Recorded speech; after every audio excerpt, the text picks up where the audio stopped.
Chapter 712. Almost dead, the tenant said. These two animals took a fancy to the medicinal herbs in our herb orchard, and wanted to secretly come and pick them.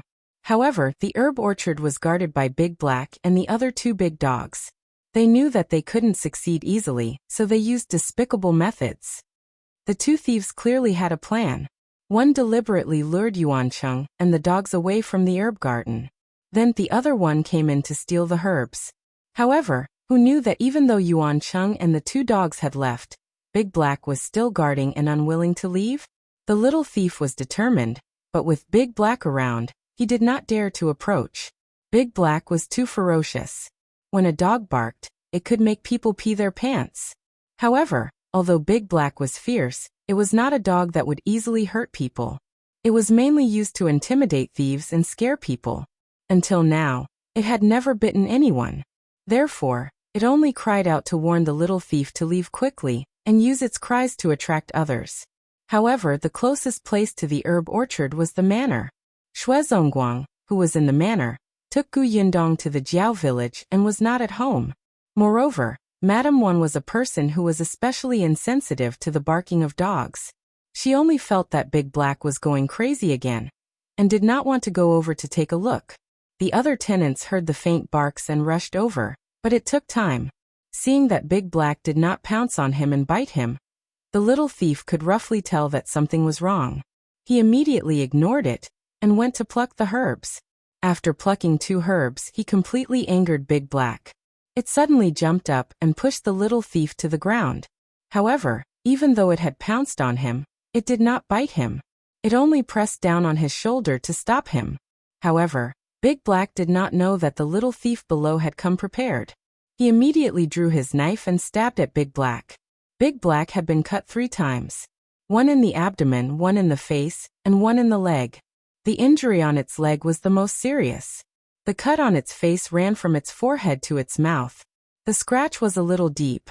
If it was slightly off, it would blind its eyes. Yundong looked at the wound, and the anger in her heart rose bit by bit. She could not stop it. Big Black was very sensitive. It seemed to have sensed her emotions. It raised its head slightly and whimpered. As it moved, blood gushed out of its wound. Yundong quickly restrained her expression and gently touched it. Don't move. It's good medicine. She knew nothing about how to treat its injuries and could only touch it gently. The medicine on the wound was given by Shao Qingyuan, and it was very effective. Although Shao Qingyuan had some medical knowledge, Big Black was not a human after all. Other than treating its wound and spreading medicinal powder, he did not know where to start. Yuancheng had taken care of Big Black since he was young. He had some experience, but he could also feel that Big Black was feeling very uncomfortable. He wiped his tears and cried especially hard. Fortunately, at this moment, a tenant ran over. I brought the vet from the neighboring village over. Quick, let him take a look at Big Black. Yuancheng quickly moved aside. Yundong also stood up and retreated. The vet immediately squatted down to check on Big Black's injuries. Yundong clearly felt Big Black twitch. She turned her head slightly to avoid looking at it, but her gaze fell on the 2 thieves. The next moment, the anger on her face surfaced again. Not only did these 2 thieves want to kill Big Black, but they also didn't intend to let the other 2 dogs go. The food used to lure Big Yellow and the others away was smeared with poison, and they would die on the spot if they took a bite. If you find any errors, ads pop up, ads redirect, broken links, non-standard content, etc., please let us know. Report so we can fix it as soon as possible. Chapter 713. How savage Yundong had never had a pet before. She was even afraid of such large dogs when she was young in her previous life. However, when she saw that Big Black, who had done its best to protect its master and the orchard and had no intention of hurting anyone, was almost killed by this beast, she was furious.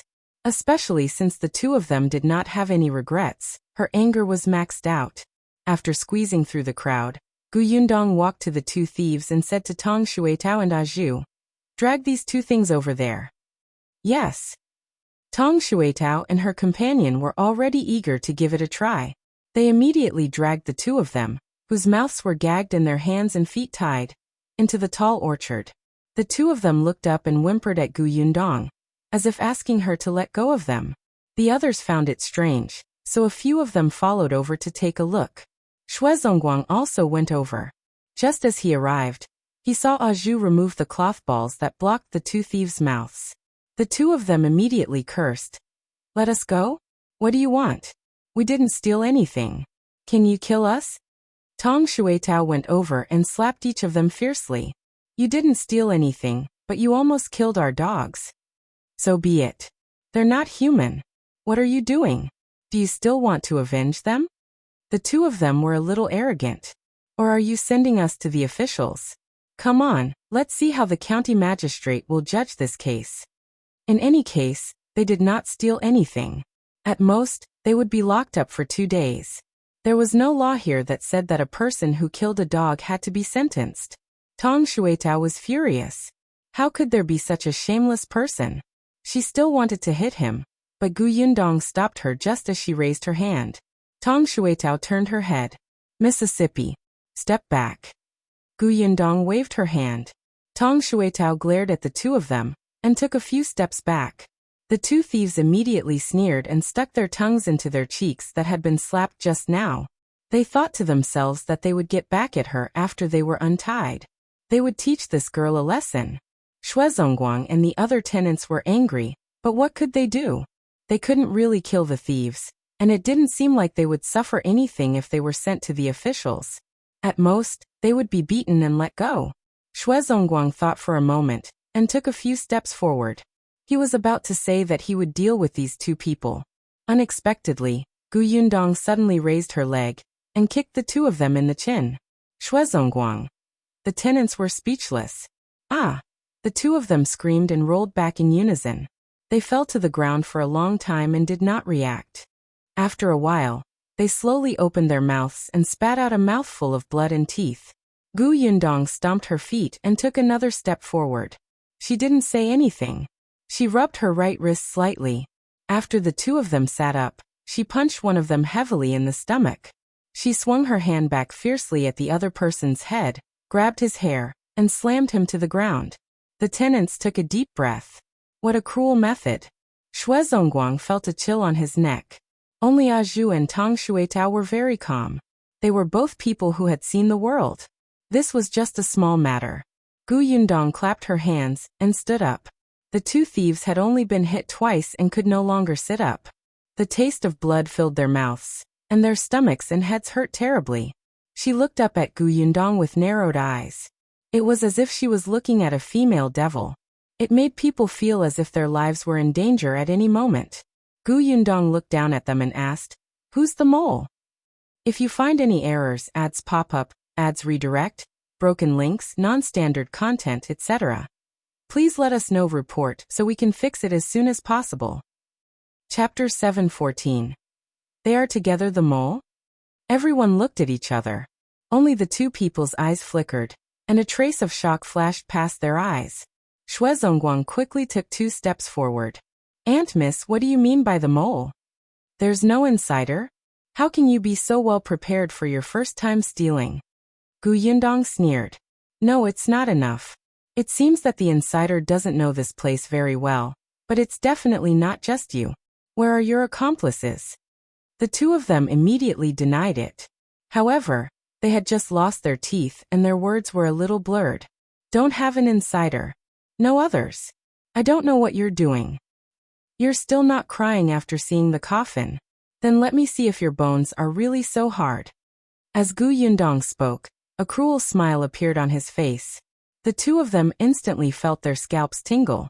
They had yet to understand what she meant. Yundong suddenly kicked the two of them to the ground. Then, she stepped on one of their ankles and crushed them ruthlessly. "Ah!" A shrill cry like a pig being slaughtered sounded, piercing one's eardrums. Even Big Black, who was receiving treatment not far away, could not help but tremble. Yundong frowned and said to Zhu, "Shut him up." "All right." Zhu stuffed the cloth ball into his gaping mouth. Then he looked at the other person and asked, "Miss, do we need to shut up this person first?" Yundong looked at him. The man looked at his companion's broken leg in shock. He finally understood what Yundong meant. He was afraid. This woman looked weak and easy to bully, But she was more ferocious than any man present. She seemed to dare to do anything. This time, she had broken his companion's foot. Was she going to break his hand next? His life was more important. When the man saw that Zhu was really going to gag him after Gu Yundong nodded, the pain in his body instantly magnified infinitely. He hurriedly shouted, "I'll tell everything. Don't hit me." Gu Yundong let go of his leg and walked to the other person, ignoring the fact that he had fainted. "Speak." "Yes, it's Dr. Liu. We're in cahoots with Dr. Liu. Dr. Liu should be in Jiao village now." Everyone was stunned when they heard that. The tenants present all knew Dr. Liu. They had always felt that he was a very kind person who treated people for free. Only Zongguang, who had just returned from the Jiao village and already knew Dr. Liu's true appearance, came to a realization. So it was him. Yes, Dr. Liu had been here for 3 days. Although he had never entered the orchard and herb garden, he had walked around the periphery and knew about the existence of Big Black and the others. He also learned some things from the tenants. Therefore, he only knew a little. These two people took advantage of the time when Dr. Liu had lured Shao Qingyuan and Zongguang away from the Jiao village to steal the herbs in the herb garden. Gu Yundong knew what she wanted to know and also beat them up. Although she was still angry, she stopped. She clapped her hands and got Zhu to cover his mouth again. Then she said to Zongguang, "Send them to the officials." A tenant immediately said, "No, it won't be a crime even if they're sent to the government." They actually wanted to beat them up one by one. At the very least, they wanted them to suffer and learn a lesson.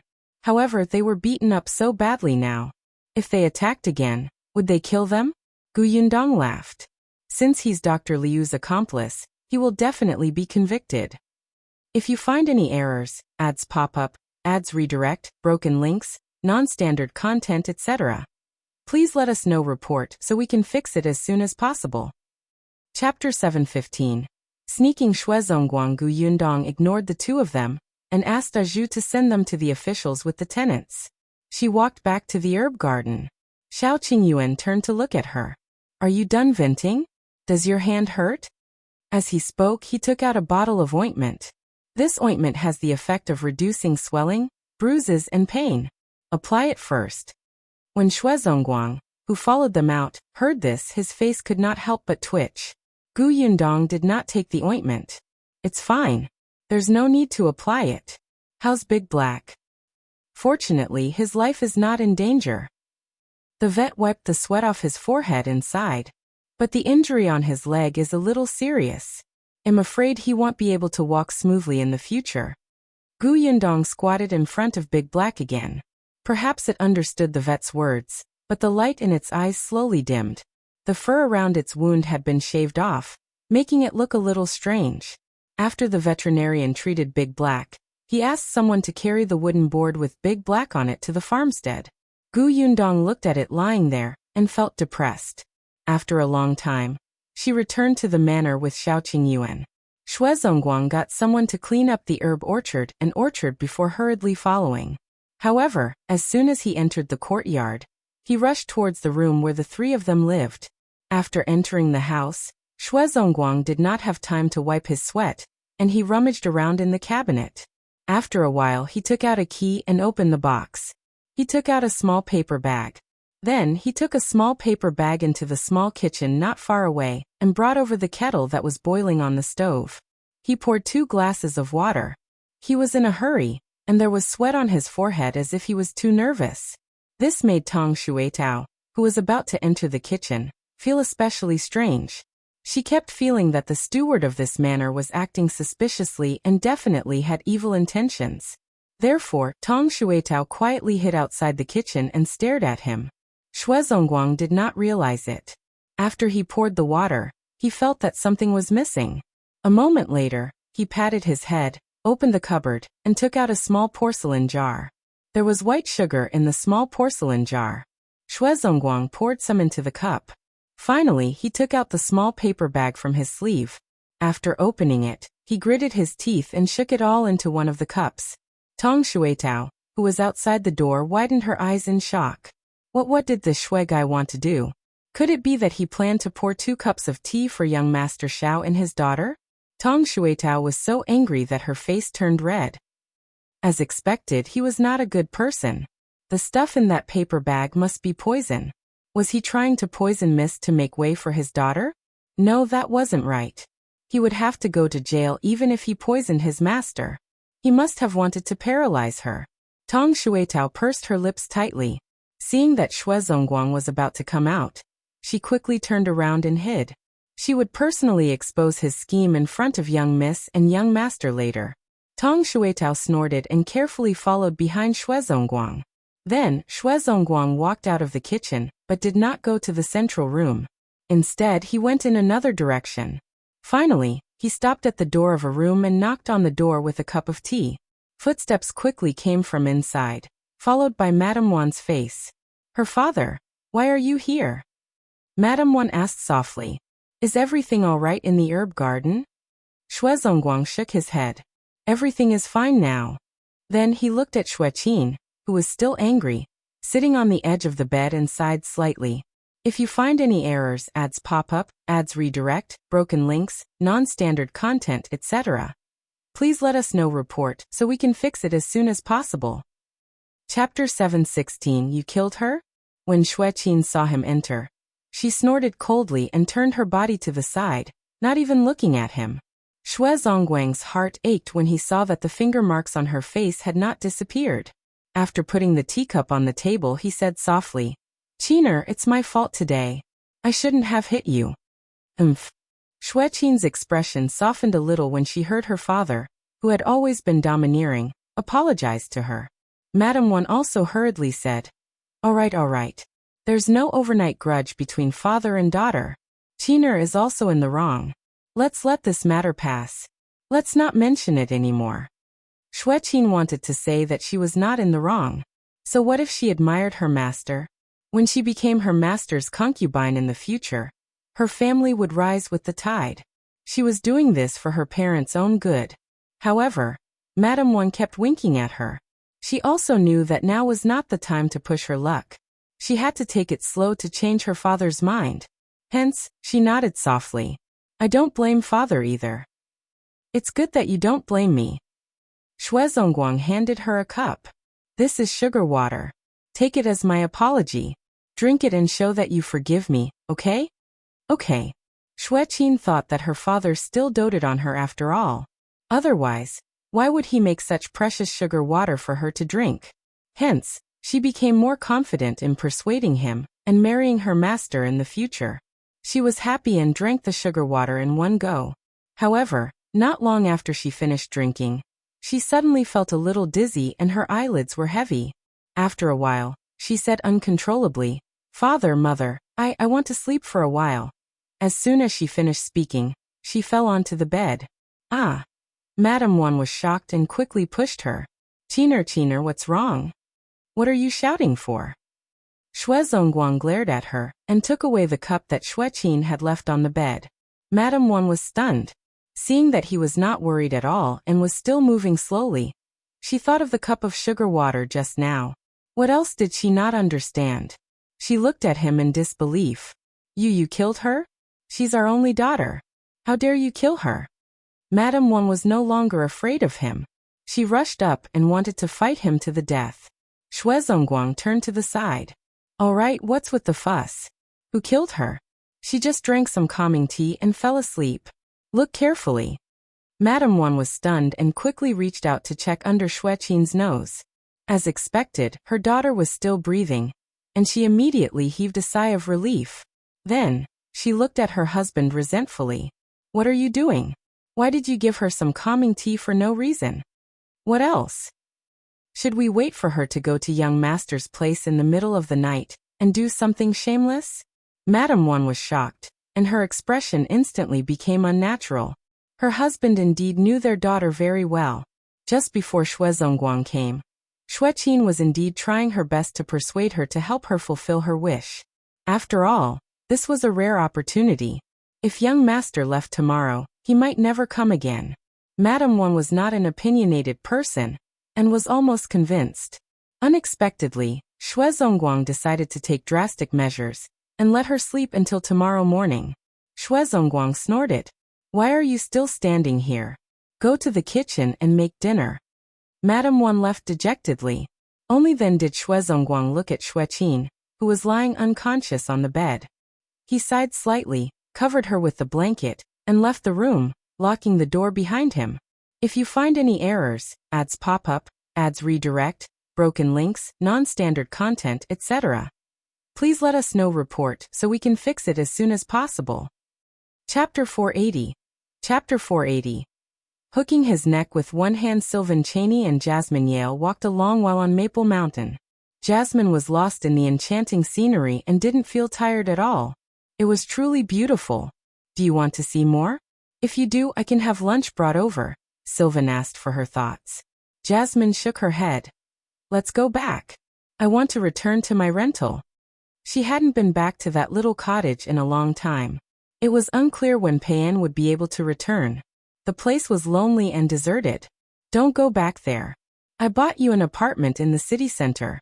It's convenient to go anywhere, Sylvan proposed. I don't want it. She shook her head again. She truly did not want anything from Sylvan Chaney. She did not want his compensations. If she wanted an apartment, she could save up for it herself. Though it would take many years, it gave her a sense of security. You reject everything I offer. Are you trying to cut all ties with me? Accept what I give you. Sylvan's face darkened with displeasure. I can buy my own house. I used to earn quite a lot in Singapore. I'll save up slowly and eventually buy a house, Jasmine replied, her eyes wide. Buy it yourself? Fine, buy it yourself, Sylvan retorted angrily, his face soured. He knew this girl was stubborn, but he hadn't expected her to reject everything he offered. It wasn't just the house, but the bracelet he had gifted her before as well. In those 12 years, she rarely ever asked him for anything. Even buying a box of candy needed much consideration. He had said that he would give her anything she wanted, but she never asked him for anything. The feeling was far from pleasant. What use was it for him to earn all that money? Jasmine Yale was unclear about why he was angry, and casually said, I find girls like Nolan quite good. She's from a well-off family, she is beautiful, and still works hard. That's because Zayden Santos would leave her one day, replied Sylvan sharply. Jasmine was taken aback. Why? Then why did they decide to get married in the first place? Mr. Chaney, your friend is quite despicable, Jasmine complained, infuriated. Birds of a feather flock together? You and Nolan are close? No. If not, what doesn't have to do with you? Sylvan was visibly infuriated. She would rather show concern for someone she just met than engage in conversation with him. Jasmine was speechless and stopped pressing further. She too was somewhat angered. Why was Sylvan Chaney yelling at her when she hadn't said anything wrong? She knew he had a bad temper. Frustrated, she walked down the mountain. Not caring that it was still snowing, she went directly into the snow. The icy snowflakes landed on her face, but she didn't find it cold. Just a little tired. Spoiled, muttered Sylvan as he opened his umbrella and advanced towards her with large strides. Upon reaching her, he handed her the umbrella. Hold this. The next second, he scooped her into his arms. Hey. Jasmine was taken by surprise. Put me down. Hold on tight. If you fall, I won't take responsibility. I can walk by myself. After walking so much, aren't you tired? Not tired, Jasmine lied. In truth, she was a bit tired, coupled with her menstruation ongoing. But she never thought that Sylvan would carry her down the mountain. Even during those 12 years, he had never once carried her. For a moment, Jasmine was dazed. Even if you're not tired, I won't let you walk anymore, Sylvan spoke indifferently. With one hand around his neck and the other holding the umbrella, Jasmine was halfway in his arms. Shielded from the snowflakes by the large umbrella, it was calm and undisturbed. When she was close to him, she could clearly smell his scent, discreet and deep. If you find any errors, ads pop up, ads redirect, broken links, non-standard content, etc., please let us know. Report so we can fix it as soon as possible. Chapter 718. Abandoned. Young master, this is for you. Aju wiped its mouth and handed it to Shao Qingyuan. Then, it looked at him expectantly. Shao Qingyuan didn't think much of it at first. After accepting it and taking a closer look, he exclaimed, "Where did you get it?" "I found it in Dr. Liu's medicine basket." Zhu chuckled. The medicine basket was sent to the government office as physical evidence. As expected, the county magistrate found a doctor to examine it. However, the doctor only flipped through the top 2 layers of herbs and confirmed that they were useless weeds. There might be some herbs mixed in, but they were not worth much. Then, the county magistrate convicted Dr. Liu and asked them to sign on the documents. The matter was resolved. As for the medicine basket, it was filled with useless grass that would rot in a day or 2, so the county office servants planned to pour it as garbage. Zhu saw that there was actually a herb under the herb basket. He had been by Qingyuan's side for so long and more or less knew some of herbs. He immediately brought the herb back. "I'm not sure either. It just looks like it." "Young master, is this the Hongming you mentioned?" Qingyuan nodded. "Yes, I didn't expect him to dig up a treasure." "Hongming." Yundong felt that this herb sounded familiar. Qingyuan said, "These are the medicinal herbs recorded in the medical book Dr. Song gave me. They are mainly used for clearing the eyes." "In that case, it was also a very precious medicinal herb?" Qingyuan put it away and praised. "Not bad, you deserve praise." Zhu's eyes lit up, and she quickly buried his head in his food. That night, the few of them rested in the manor before preparing to leave the next day. Yundong frowned slightly when she saw Big Black lying on the ground. After a night of recuperation, Big Black looked much better. It had a strong recovery ability and used good medicine. It had already tried to stand up. However, just as the vet had said, Big Black's leg was too injured to land on the ground. It would probably limp in the future. "I want to go to the Yuan family and tell Yuan Cheng about Big Black." "All right, I'll go with you." Yundong asked Tong Shuitao and the others to prepare the carriage and wait at the door while she and Qingyuan walked towards the Yuan residence. The Yuan family was not far from the manor. It did not take long for the 2 of them to approach the entrance of the Yuan family. However, before the 2 of them could knock on the door, they heard Yuan Cheng's familiar voice from inside. "I don't agree. I want to keep Big Black. Even if it can only retire at home in the future, I want to abandon it." Yundong was surprised and could not help but look at Qingyuan. Immediately after, another sigh came from the courtyard. From the sound of it, it might be Yuan Cheng's father. "Ah Cheng, can you not be so stubborn? I know you have a good relationship with Big Black, but it's already crippled. It won't be able to walk steadily in the future. It definitely won't be able to guard that orchard like Big Yellow and the others to scare off the thieves. However, it eats a lot. We can't afford to keep it anymore. The owner has given us money. Why can't we afford it?" Father Yuan frowned. "The owner did give you money, but don't you only have 2 dogs now? How can 2 dogs be enough in such a big herb garden? You definitely have to raise another one. Won't this Big Black eat and drink for free? In the past, it could enter the back mountain to hunt some wild chickens and rabbits. But now, do you think it can do it? If you find any errors, ads pop up, ads redirect, broken links, non-standard content, etc., please let us know report so we can fix it as soon as possible." Chapter 719. Sorry Mother Yuan immediately made the decision. "It's not like we don't want Big Black anymore. We're just sending it away for someone else to raise. Can't you just bring another dog back and nurture it?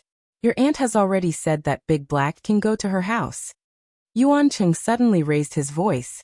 "Nonsense. Why are you looking at the house? Mother, you clearly know that cousin Weikai was so frightened by Big Black in the past that he peed his pants. He hates Big Black to the core and wants to beat it to death with a stick every time he sees it.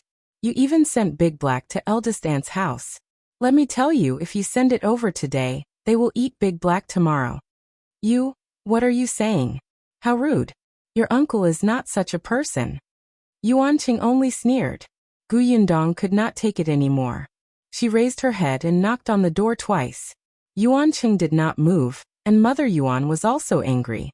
Only Father Yuan sighed and came over to open the door. Seeing the 2 people standing outside the door, he was immediately stunned. He hurriedly retreated half of his body and said, "Boss, why are you here? Quick, come in." Yuan Cheng and Mother Yuan suddenly came back to their senses and hurriedly welcomed them. They took stools and made tea. But Gu Yundong stopped them. There's no need. We're here to ask your family for your opinion. The three members of the Yuan family were stunned for a moment. Miss, please speak. It's like this. Big Black was injured yesterday to protect the herb garden. Now that its legs are inconvenient, I'm afraid it can't continue to stay in the herb orchard in the future. When Yuan Cheng heard this, he immediately felt a little desperate. Even Lady Gu had said so. Was she planning to give up on Big Black? Unexpectedly, Gu Yundong's next sentence made his eyes light up. No matter what, Big Black is a hero. We're really touched by its actions. Now that it's crippled, we can't ignore it. So, we want to take it away. What do you think? Yuan Cheng was stunned and asked anxiously. Take it away? Where to? Of course I'm bringing it home. Gu Yundong did not have this plan at first because Big Black had grown up here. It had a good relationship with Big Yellow and the others, and it had a deep relationship with Yuan Cheng. It would not be appropriate to bring it away. However, after hearing the Yuan family's words just now, she thought that nothing good would happen if Big Black continued to stay. Gu Yundong liked Big Black very much. She felt that perhaps it would be good to bring it back to Yongfu village. Yuan Cheng could not bear to leave. He had always slept with Big Black in the past. He was the saddest when something happened to Big Black. However, he was worried that he couldn't protect Big Black. His parents didn't want to keep it anymore, and Big Black was injured. What if his cousin hit it with a stick again? He was afraid that when he came home one day, Big Black would be sent away or beaten to death. Then he would definitely regret it. Hence, when he heard Gu Yundong's request and recalled the scene of her interacting with Big Black yesterday, she gritted her teeth and nodded. Okay.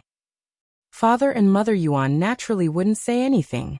Although eldest aunt really wanted to take Big Black away, the person who wanted the dog now was the boss. Their family was working for the boss, so they couldn't refuse at all. Since they had agreed, Gu Yundong did not stay any longer, and left the Yuan residence with Shao Qingyuan. Yuan Cheng followed them out. When they arrived at the manor, he ran to see Big Black first. When Big Black was carried onto the carriage by Tong Shuitao, he cried even harder. I'm sorry, I'm useless. I can't even protect you. You'll definitely lead a better life with the boss in the future. You have to be obedient. The boss will take good care of you. If you find any errors, ads pop up, ads redirect, broken links, non-standard content, etc., please let us know report so we can fix it as soon as possible. Chapter 720. Find you a wife. Big Black was very intelligent. It seemed to understand Yuan Cheng's words. It immediately wanted to stand up, but Yuan Cheng stopped her. If there's a chance in the future, I'll visit you. You have to be fine, understand? Big Black whimpered, then barked. Each bark was louder and more excited. Its eyes were filled with anxiety, sadness, and uneasiness. Yuan Cheng immediately cried in grief. Don't be like this. I've let you down. Tong Shuitao was also extremely sad as she watched from the side. She wiped her tears. For a moment, Gu Yundong felt that she was the evil person who had separated them. Her heart was in a mess. After a while, she went forward and patted Big Black's head. Don't worry. I'll bring you over when you've recovered to meet your friends. Can do it. Big Black liked her very much. It was very sensitive to the kindness of the human in front of it. Hence he whimpered twice and stopped. Yuan Cheng said a lot more to it, and hugged it reluctantly for a while. By the time the group set off, it was already past dawn. Gu Yundong and Shao Qingyuan were in a carriage. Big Black was also lying in the carriage, but it looked a little listless. Gu Yundong spoke to it. All right, don't be unhappy. When we reach Yongfu village, I'll find you a wife. How about that? Shao Qingyuan. No one knew if Big Black understood her or not, but it raised its eyes slightly to look at her. Gu Yundong chuckled, her expression somewhat wretched. As they set off late, they took a detour back from the farmstead. In addition, Big Black was injured, so the carriage slowed down a lot. Therefore, when they arrived at Fengkai County, it was already the morning of the second day. Gu Yundong wanted to go back as soon as possible, so she did not delay in the county. However, when she passed by the entrance of Gus, she still stopped and lifted the curtain to look into the shop. Zhuangzi was not around. It was unknown if he had gone to the backyard or elsewhere. Only Chen Jingkai was busy in the shop. He was quite diligent. Even if there were no customers and the shopkeeper was not around, he did not stop to rest for a while. He took a cloth to wash and wipe things seriously. Jiang Bao, the shop assistant in the pharmacy next door, was also very diligent. He was pounding the medicine with a pestle, shaking his head happily. It was probably because he had just gotten engaged to Zhuangzi's sister, Lan Huar, not long ago. The two shops looked fine. Gu Yundong was relieved and asked Tong Shuetao to drive the carriage back. After entering Yongfu village, Gu Yundong suddenly felt like she was eager to return home. Beside him, Big Black perked up a little. Its ears twitched, as if it was listening to the sounds outside. Gu Yundong smiled and said, "This is where you will live in the future. When your legs are better in the future, you can go to the mountains to take a look. Behind our house is the foot of the mountain. It's very convenient." Big Black turned its head and glanced at her.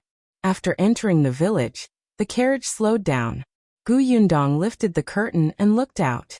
She saw a mother and son walking in front of her. Hearing the sound of the carriage, the two of them quickly stood to the side.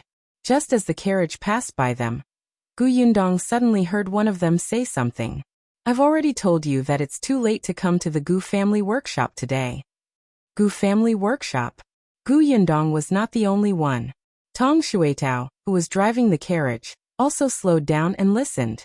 If you find any errors, ads pop up, ads redirect, broken links, non-standard content, etc., please let us know. Report so we can fix it as soon as possible. Chapter 721. You have to control yourself. Gu Yundong lifted the curtain at the back of the carriage and looked out. The two of them did not care when they saw the carriage slow down. They only thought that it was because the village road was too narrow that the carriage was moving slowly. They didn't look like they were from Yongfu village, so they didn't know Tong Shuetao and the others. However, she lowered her voice. Then the Gu family workshop was recruiting yesterday.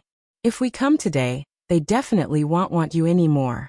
Tell me, why did you specially make a trip? You're so tired. The woman who spoke looked a few years older than Madame Yang. The person walking beside her should be her son. He looked fair and refined, but his body was a little thin. From what they said, they were applying for jobs at the Gu family's workshop.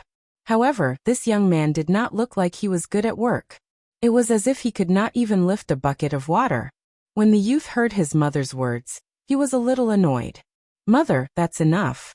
I've already said that if you heard that the Gu family was recruiting again, you should have told me earlier. However, you just had to hide it from me. If you had told me yesterday, would we have missed this opportunity?" The woman was a little dissatisfied. "What's there to tell you? Why don't you take a look at your own status? You're an elementary scholar and you're knowledgeable. In the future, you'll take the high scholar examination and become an official. You're not studying at home for no reason, but you have to come to a small workshop in the village to find work. Have you become stupid from studying?" Gu Yundong was surprised. He was actually a scholar? And an elementary scholar? It was not that Gu Yundong looked down on her own workshop, but based on the current situation, her small workshop should not be able to attract a scholar to work, right? Gu Yundong was a little confused and could not help but take a few more glances at the young man. However, before she could take a closer look, a pair of hands suddenly appeared in front of her and blocked her vision. Gu Yundong was stunned for a moment before she heard Shao Qingyuan's deep voice. "Is he very good-looking?" "Huh?" The voice was very close, and it sounded like he was gritting his teeth. Gu Yundong could clearly hear the jealousy in his tone. For some reason, she was in a good mood. She pulled his hand down, her eyes crinkling with laughter. "Not as good-looking as you."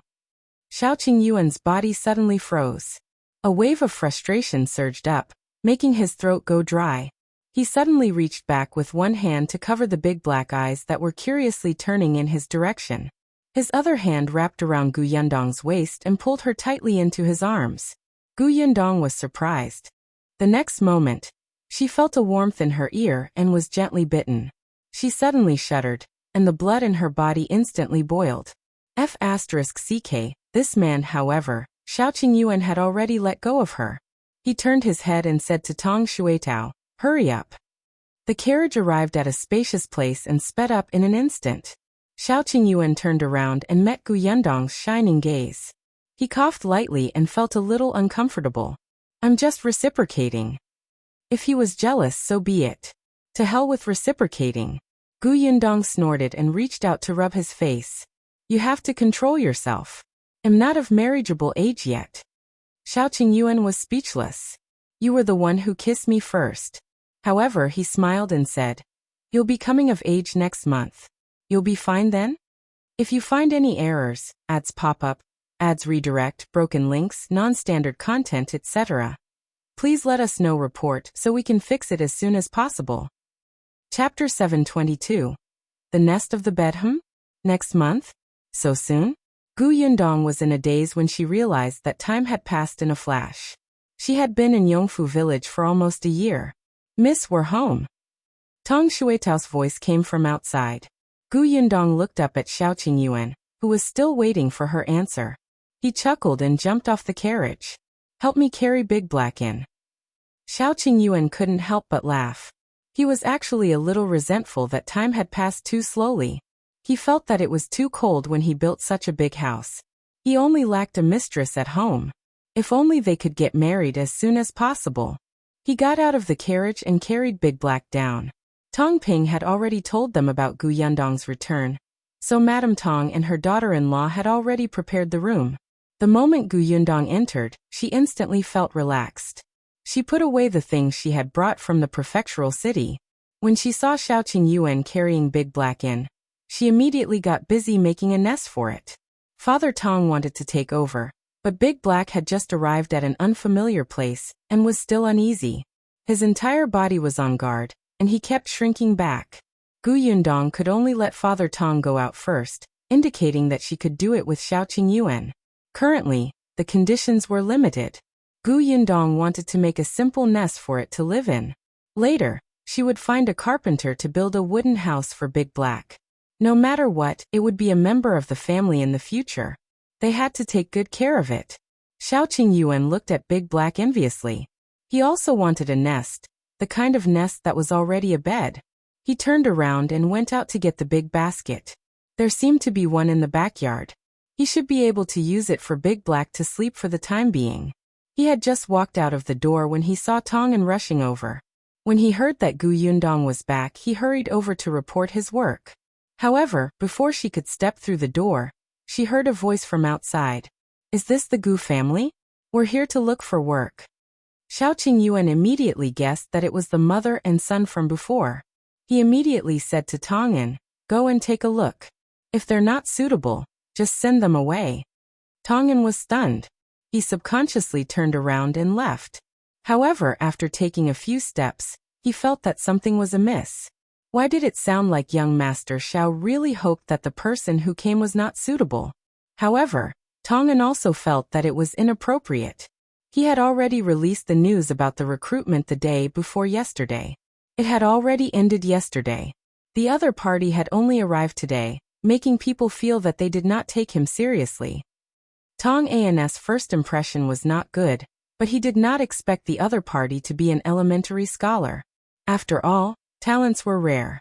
The workshop was filled with farmers, and there were not many who could read. The other party was an elementary scholar, so Tongan felt that he could still consider the application appropriately. If the man really stayed, the workshop might be able to attract more well-educated people in the future.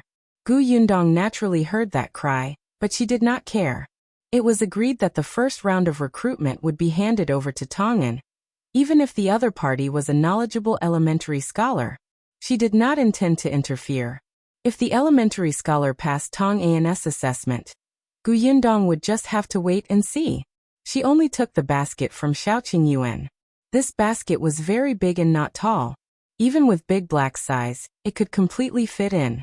Gu Yundong had placed an old and unused blanket and some clothes under it. They were all clean and soft.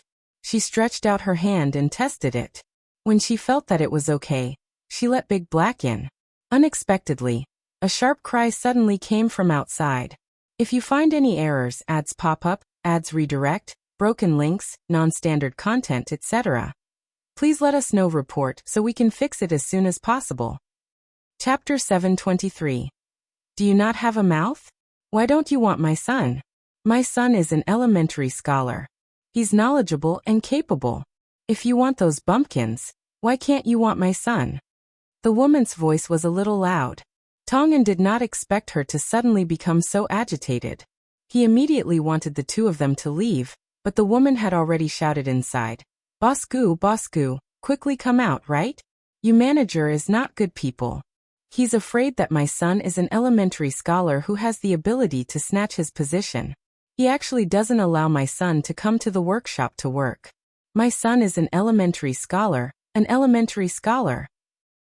Gu Yundong and Shao Qingyuan looked at each other and shrugged helplessly. Let's go out and take a look. Tongan was furious. He had really underestimated the mother and son. This woman actually sat on the ground and did not leave. He immediately wanted to get someone to chase them out, but Gu Yundong had already come out. She glanced at the madam sitting on the ground, then at the fair youth, and suddenly laughed. Your mother is sitting on the ground. Aren't you going to help her? The young man looked a little embarrassed.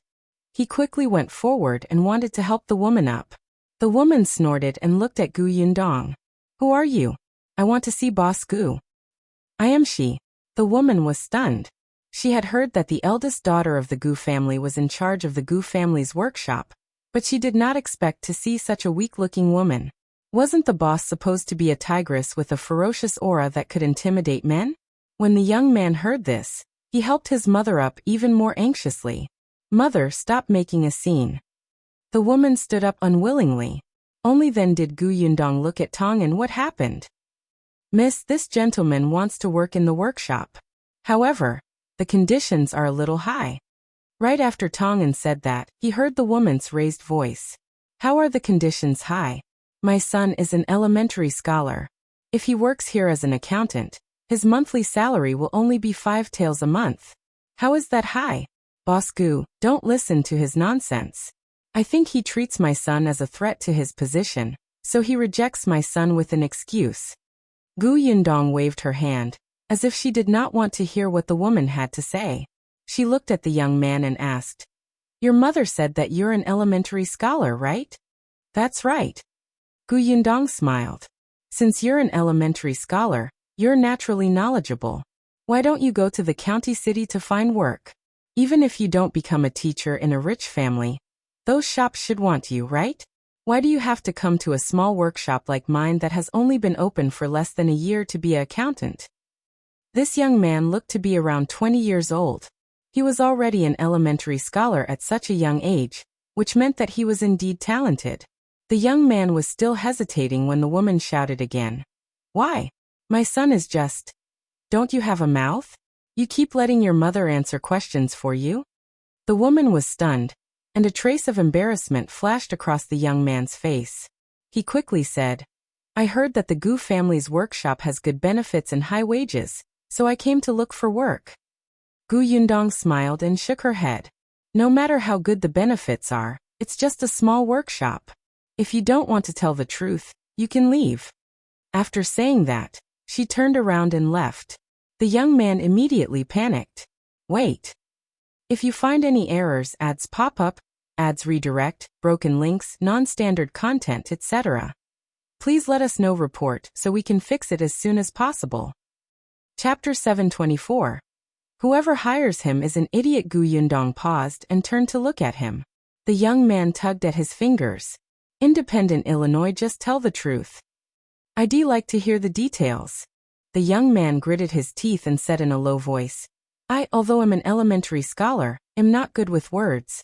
Previously, I did want to go over and be a teacher, but I couldn't speak the moment I met a student. In the end, I could only give up. Later on, I went to the shops in the county city and thought of being a bookkeeper, but the salary given by those shops was too little.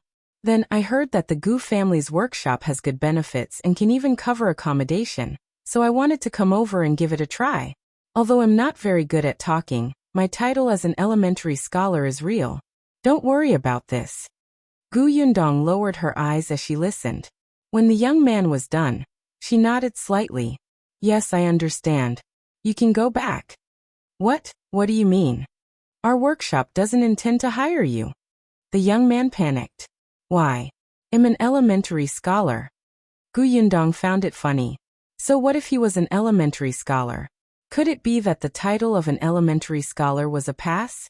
Then why did he have to come to a small workshop like hers when he could not find work elsewhere? Because you're not the type of accountant I want. What type of accountant do you need? Yundong narrowed her eyes and glanced at the young man, before turning to leave. The young man was indignant. Miss, can you make yourself clear? This time, Tong'an no longer had any worries. He directly called out to Tong Shuitao and asked her to carry the woman who wanted to sit on the ground and cry out. He also dragged the young man out of the Gu family. There were still people watching the commotion at the entrance of the Gu residence. When they saw that the mother and son had been chased out, they quickly pointed at them. The woman was thick-skinned, but the young man could not take it. Although he was unwilling, he still fled a moment later. Tong'an sneered, and then ran to look for Yundong. He was also a little puzzled. Miss, why didn't you hire that young man? Tong'an didn't agree because the young man's gaze was very disdainful when he spoke to him. No matter how amiable he appeared, his arrogance was still extremely uncomfortable. Most of the long-term workers in the Gu family's workshop were farmers. If this elementary scholar continued to have such an attitude, he would probably cause a huge conflict with the people in the workshop. Tong'an did not plan to hire this young man because of this consideration. However, when the young man saw the young lady, he was very humble and had a good attitude. He completely looked like he was following the young lady. However, Miss still chased him out without hesitation. Yundong said as she fed Big Black, because I gave that young man 2 chances and he was lying. He was not likable to begin with, and he even had a mother who was a burden.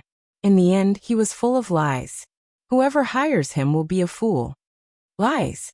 Yundong left the house and said to Tong'an, he's an elementary scholar. He's so young, which means that he has a bright future ahead of him. There are many wealthy families in our county. There must be some shrewd rich masters who are interested in his future, and are more or less willing to bet on him. Even if he doesn't, if he goes to a shop to find work, there will be owners who are willing to hire him as an accountant. Although 5 taels of silver a month is a lot, it's really too much. Moreover, there's still room for bargaining. I don't believe that he won't be able to find a job like this. Tong'an was enlightened. Then why did he come to our workshop? I don't know if there's something wrong with him or if he has other motives. Yundong sighed faintly. There was no choice. The tallest tree attracts the wind. Who asked her shop to be too popular? Even with Qin Wenheng's protection, there were always people who wanted to find out. For example, the Xian residents. Go back and ask around. Yes. Tong'an's entire body trembled, and he instantly felt that he had a heavy responsibility. Let's go. Bring me to the workshop first, and tell me what happened at home during this period of time. If you find any errors, ads pop up, ads redirect, broken links, non-standard content, etc., please let us know. Report so we can fix it as soon as possible. Chapter 725. Pregnant Yundong went to wash her hands and asked Tong Shuitao to take good care of Big Black. Shao Qingyuan also went back first. He had to deal with the herb that Zhu had brought him. When the people at the Gu family's entrance saw Yundong come out, they wanted to go forward and say a few words. One of them wanted to work in the Gu family's workshop, but was rejected by Tong'an. However, those who did not dare to retort loudly in front of Tong, and did not dare to speak when they saw Yundong. Hence, they could only watch as the 2 of them walked further and further away. As Tong'an walked, he recounted everything that had happened in the past half a month. The 2 young masters are doing well in the school. A few days ago, young master got the top 3 in the test at the beginning of the month. Young master was extremely happy. He even said that if he gets first place the next time, he will be rewarded by the teacher. Young cousin master is also very hard-working in his studies. He has made great progress. He didn't say what rank Bianyuanji got, so it shouldn't be too high. Yundong knew this in her heart.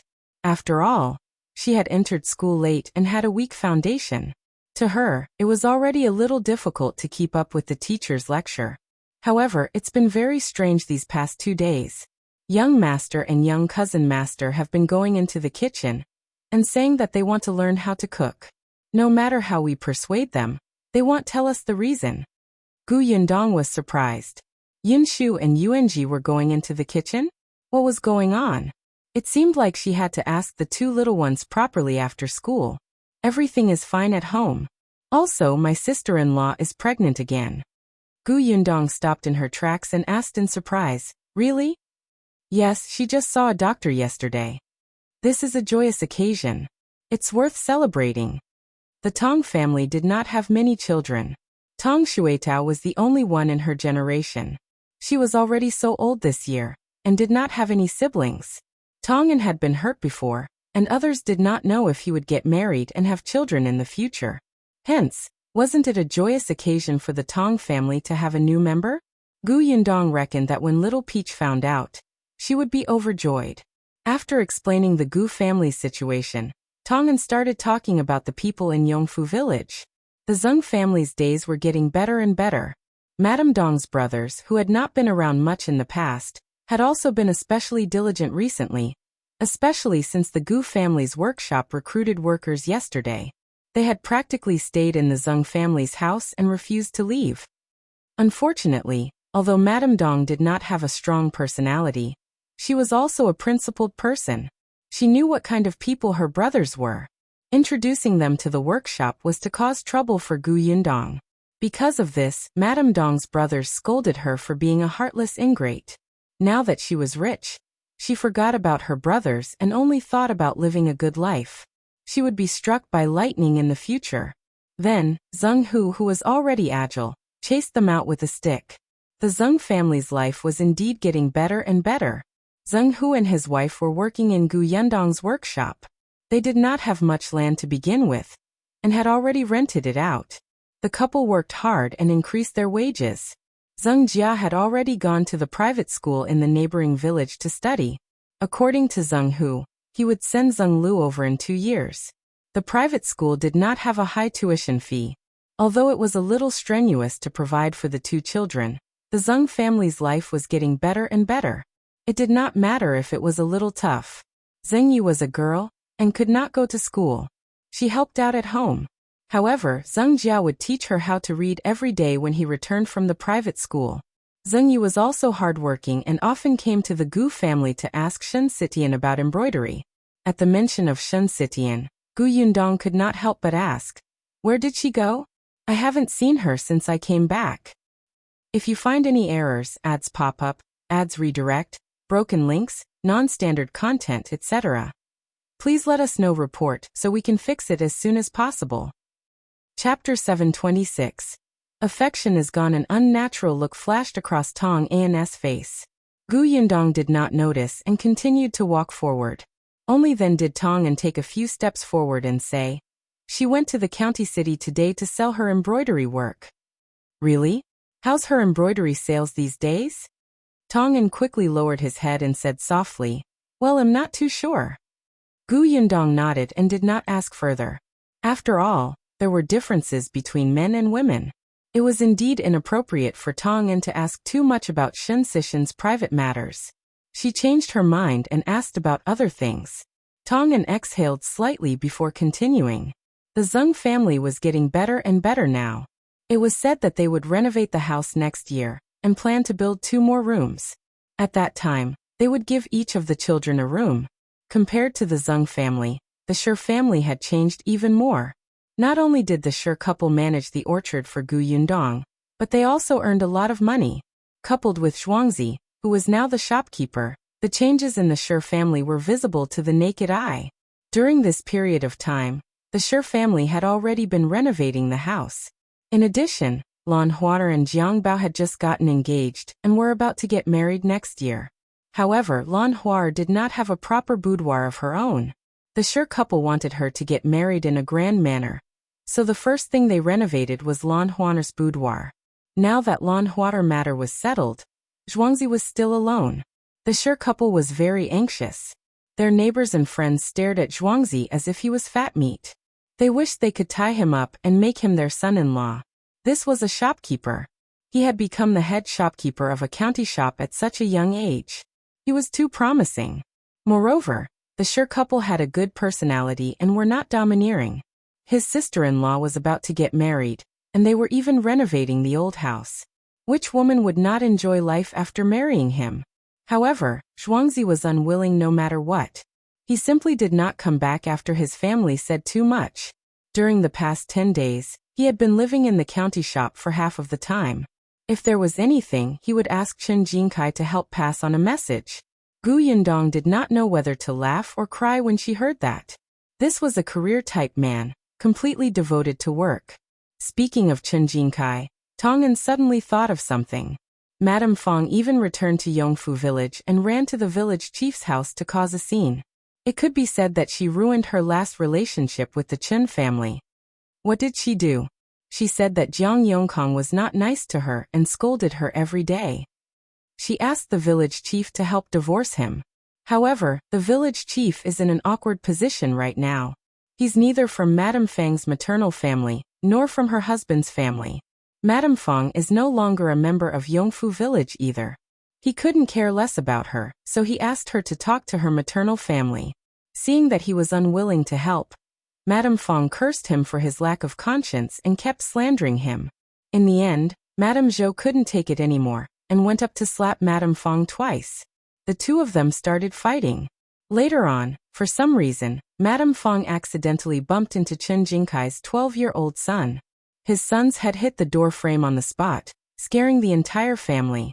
Fortunately, the doctor said that it was nothing serious. Only then did the Chen family heave a sigh of relief. However, they had completely drawn a line with Madame Fang, and would pretend not to know this person from now on. When Gu Yundong heard this, she sighed with emotion. The Fang family was really walking further and further down the path of courting death. As they spoke, the two of them had already arrived at the entrance of the Gu family's workshop. When she saw Gu Yundong enter, everyone in the workshop greeted her. They looked very happy. If you find any errors, ads pop up, ads redirect, broken links, non-standard content, etc., please let us know report so we can fix it as soon as possible. Chapter 727. Giving red packets. Increasing pay. Gu Yundong looked around and realized that although everyone was in good spirits, their bodies were indeed quite tired. She knew that everyone had been working hard recently. In order to keeping the supply in the shop, no one had rested. Gu Yundong was very touched by how much everyone had sacrificed for the workshop. Especially when she saw the inventory in the storeroom at the back, she was even more moved. Hence, after coming out, she said to everyone, "It's been hard on everyone during this period of time. In a few days, when new long-term workers are hired, everyone will be able to relax a little. To thank everyone for your hard work these days, I'll give everyone a red packet tomorrow to celebrate. Everyone, please don't find it small." Ah! The long-term workers in the workshop immediately cheered. Even the fatigue on their bodies was swept away. "Boss, we don't mind if it's not too little. 1 copper coin is fine. Boss, it's not hard on us. We're so happy to be able to work in the workshop." "That's right, boss. The food in this workshop is very good. I don't even want to go home." "Boss, don't worry. We definitely won't let the supply in the shop break. Even if you open another shop, we can still provide it." That's right. The boss business is doing well." Everyone chimed in one after another, making it lively and willing. Gu Yundong felt a surge of warmth in her heart. These people always used the simplest language to express their sincerest feelings. They were really very cute. The smile on Gu Yundong's face widened. "Thank you, everyone. You're all so capable. It would be unreasonable not to increase your salary." Whoosh! The excited voice was even louder than before. Compared to red packets, the increase in salary was naturally more exciting. Someone even shouted, "We can work for another 100 years." Gu Yundong staggered and almost lost her balance. She smiled at the person who spoke and shook her head before leaving. She had indeed gone back to prepare red packets and increase their salary. Actually, there had been an increase in wages before. Now most of the people in the workshop earned 800 copper coins a month. The junior managers already had 1 tael of silver. The Zong couple each had 1 tael of silver each. This time, the salary was raised to 1 tael for everyone else and 2 taels for the junior managers. It could be considered an increase of 200 copper coins each. There were also red packets. 500 copper coins per person to buy delicious food for everyone. Gu Yundong asked Tong'an to prepare the money. She did not wait until the next day and distributed them that night. Not long after Tong'an left, Shen Sitian returned. She did not look too good. When she saw Gu Yundong at home, she was stunned for a moment. Then she quickly smiled. "You're back? I heard that the shops in the prefectural city are very busy and lively, right? How are Aunt Yang and Kiki? Where's Aunt Ko?" Gu Yundong sighed and pulled her to the side to sit down. "You look much more haggard than before I left. What happened? Do you want to tell me?" Shen Sitian lowered her head and suddenly smiled bitterly. "Actually, it's nothing much. It's just that you suddenly went to the prefectural city. This house suddenly became much quieter, so I'm not used to it." Gu Yundong did not believe her. "We're friends. Between friends, no matter if we're happy or unhappy, we can talk to each other. Sitian, you can try telling me and I'll give you ideas. If you find any errors, ads pop up, ads redirect, broken links, non-standard content, etc. Please let us know report so we can fix it as soon as possible." Chapter 728. Difficulties. Shen Sitian raised her head and looked at her serious expression. She actually felt like she wanted to rely on her. She was clearly older than Gu Yundong, but it didn't seem to be of much use. She lowered her head slightly and thought for a moment before saying in a low voice, "I've indeed encountered some difficulties recently." As she spoke, Shen Sitian took out a set of embroidery from her bag. "I spent more than 2 months embroidering this. I thought I could sell it for a good price, but who knew? It was fine if the price was lowered again and again. At most, she would not sell this set. However, who knew that the cloth shop owners in the county city had communicated with each other, and she could not sell her other embroidery work. Since that was the case, she went to town. However, the cloth shops in town were not very big. They wouldn't purchase her embroidery work, and could only take on small things like handkerchiefs. If this continued, when would she be able to earn enough money to live alone outside? She couldn't possibly stay in the Gu family forever, right? Gu Yundong frowned. If she remembered correctly, most of the cloth shops in the county were run by the Peng family, right? To be able to unite several shops, it was most likely the shopkeeper of the Peng family. Peng Zhongfei was a scumbag himself, and his subordinates were not good people either. Gu Yundong could look for Peng Zhongfei, but she did not want to have anything to do with the Peng family. It was the same for Peng Zhongfei. After all, nothing good happened every time he saw her. Gu Yundong opened Shen Sitian's embroidery and her eyes lit up. She was stunned. Such beautiful embroidery. Surely it can be sold for a good price. Shen Sitian thought so too. This was her hard work, but unfortunately, Gu Yundong looked at it again and again. He smiled and said, "Since the people in the county city don't know what's good for them, take them to the prefectural city."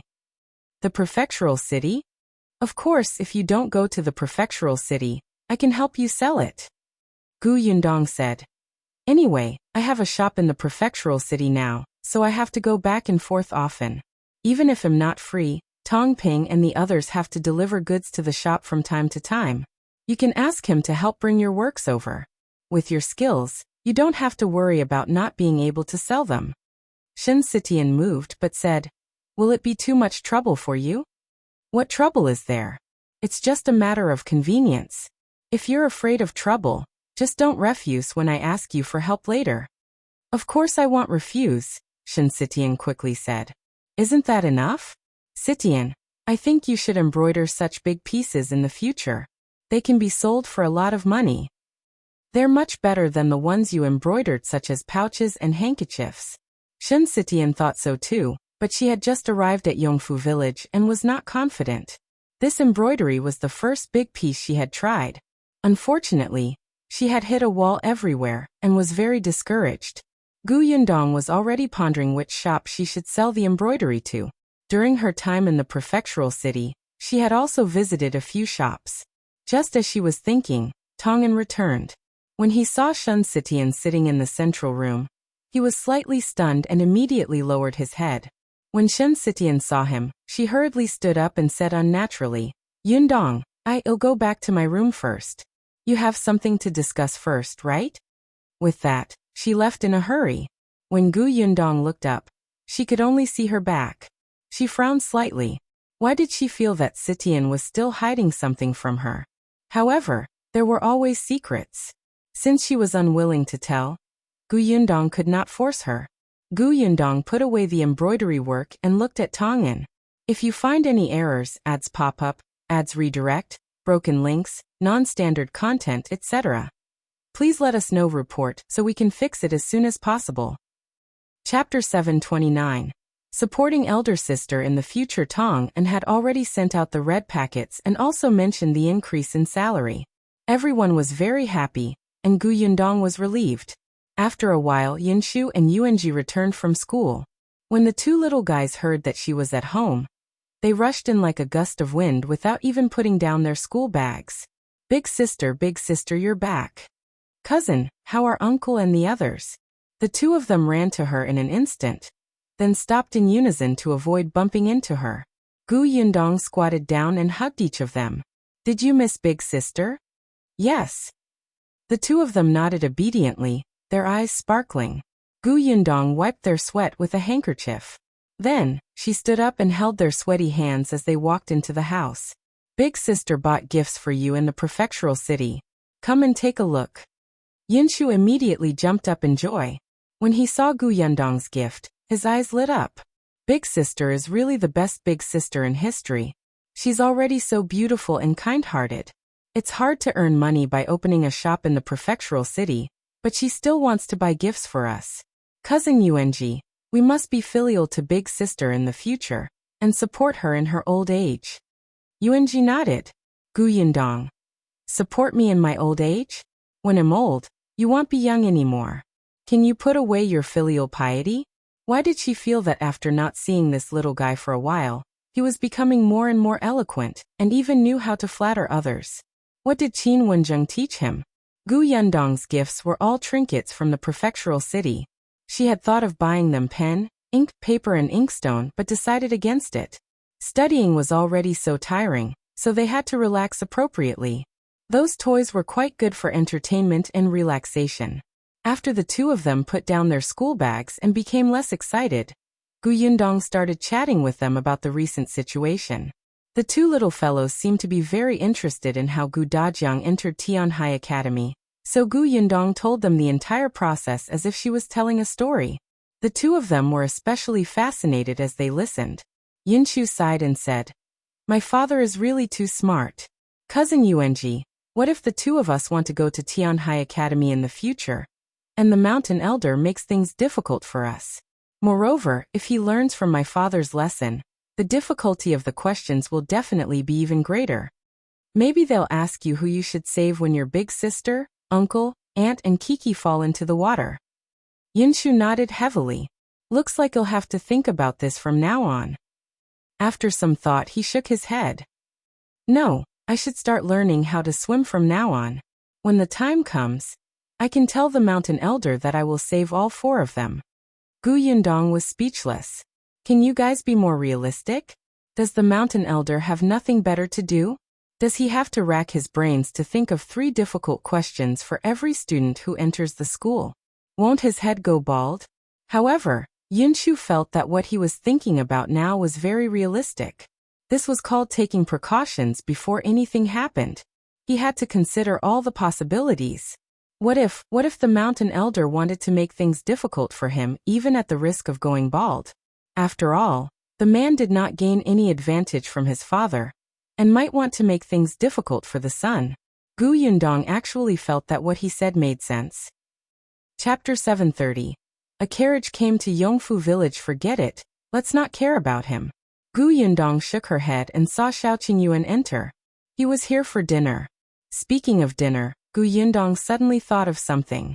Gu Yundong called Yunxu and Yuanji, who were thinking about the problem.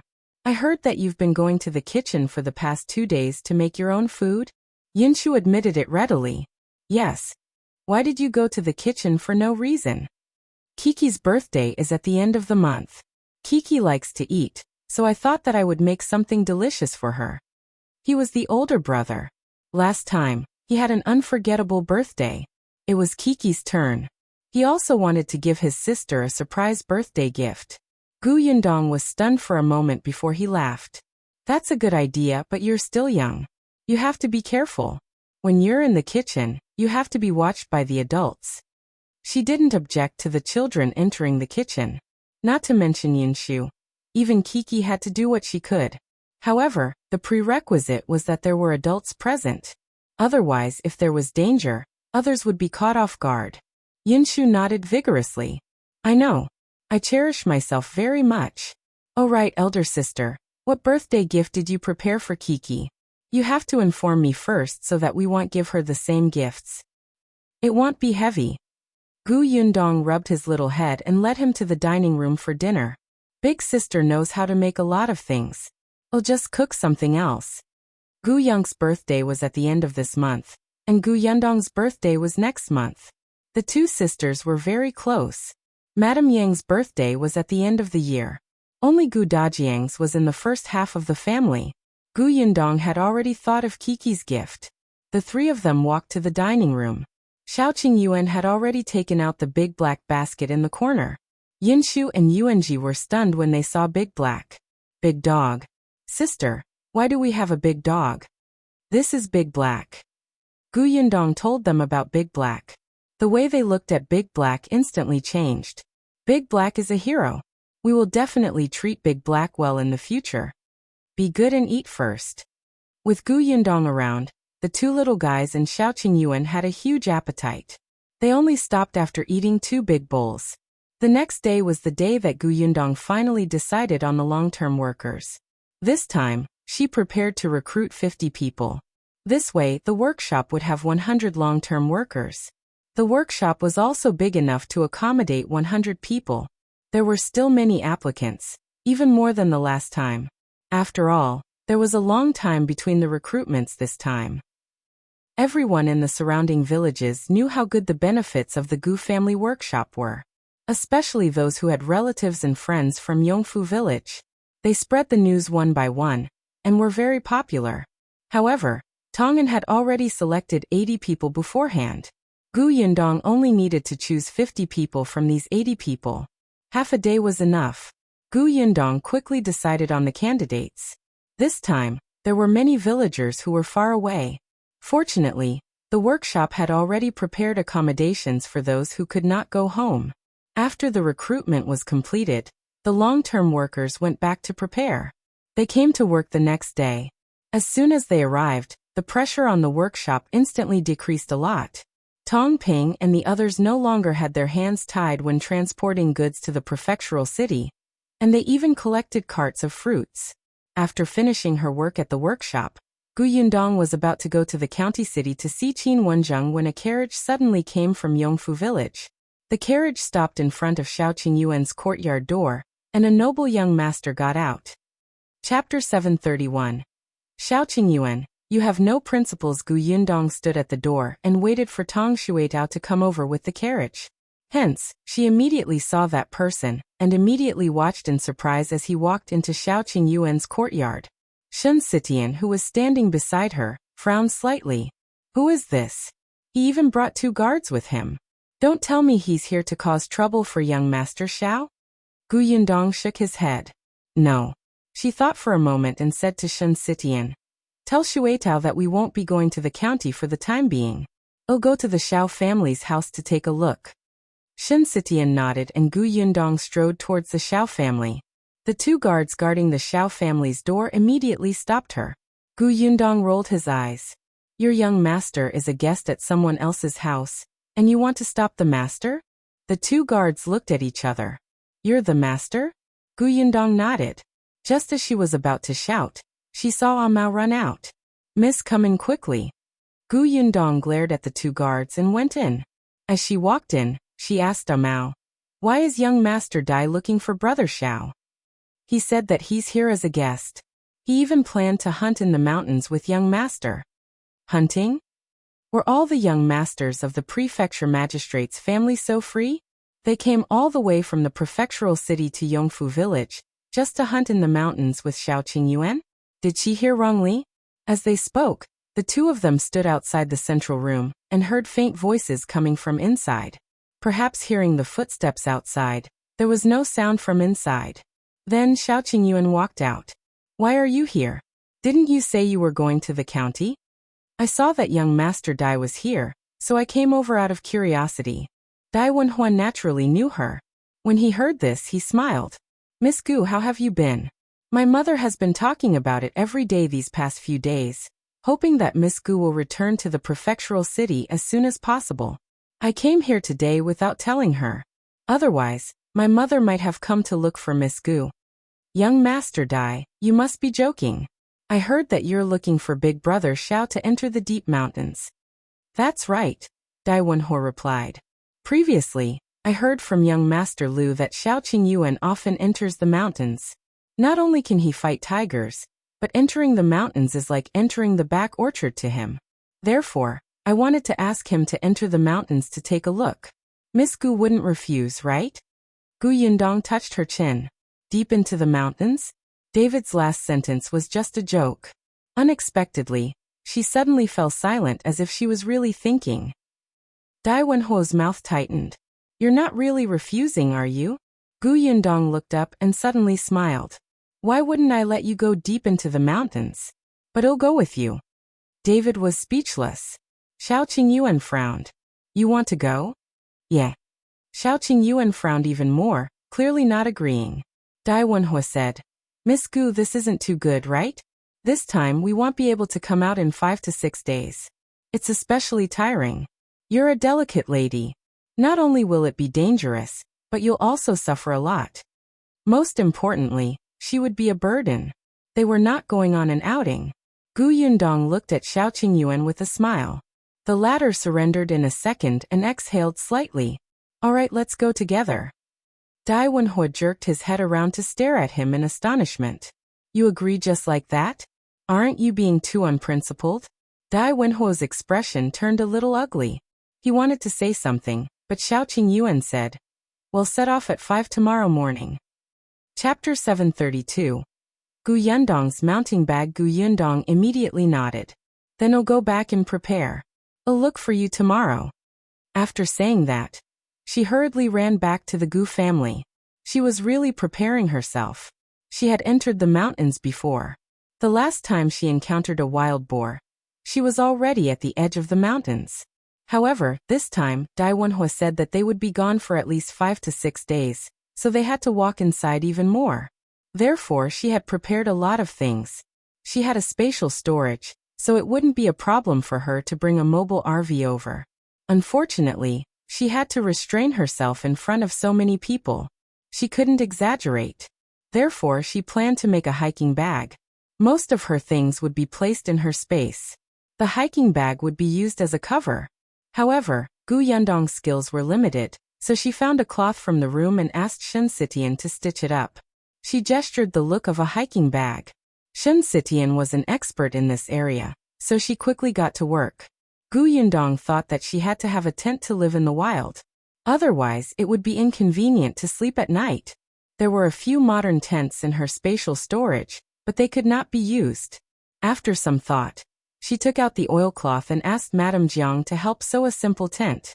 Madame Jiang was pregnant now, and Gu Yundong did not allow her to do heavy and dirty work.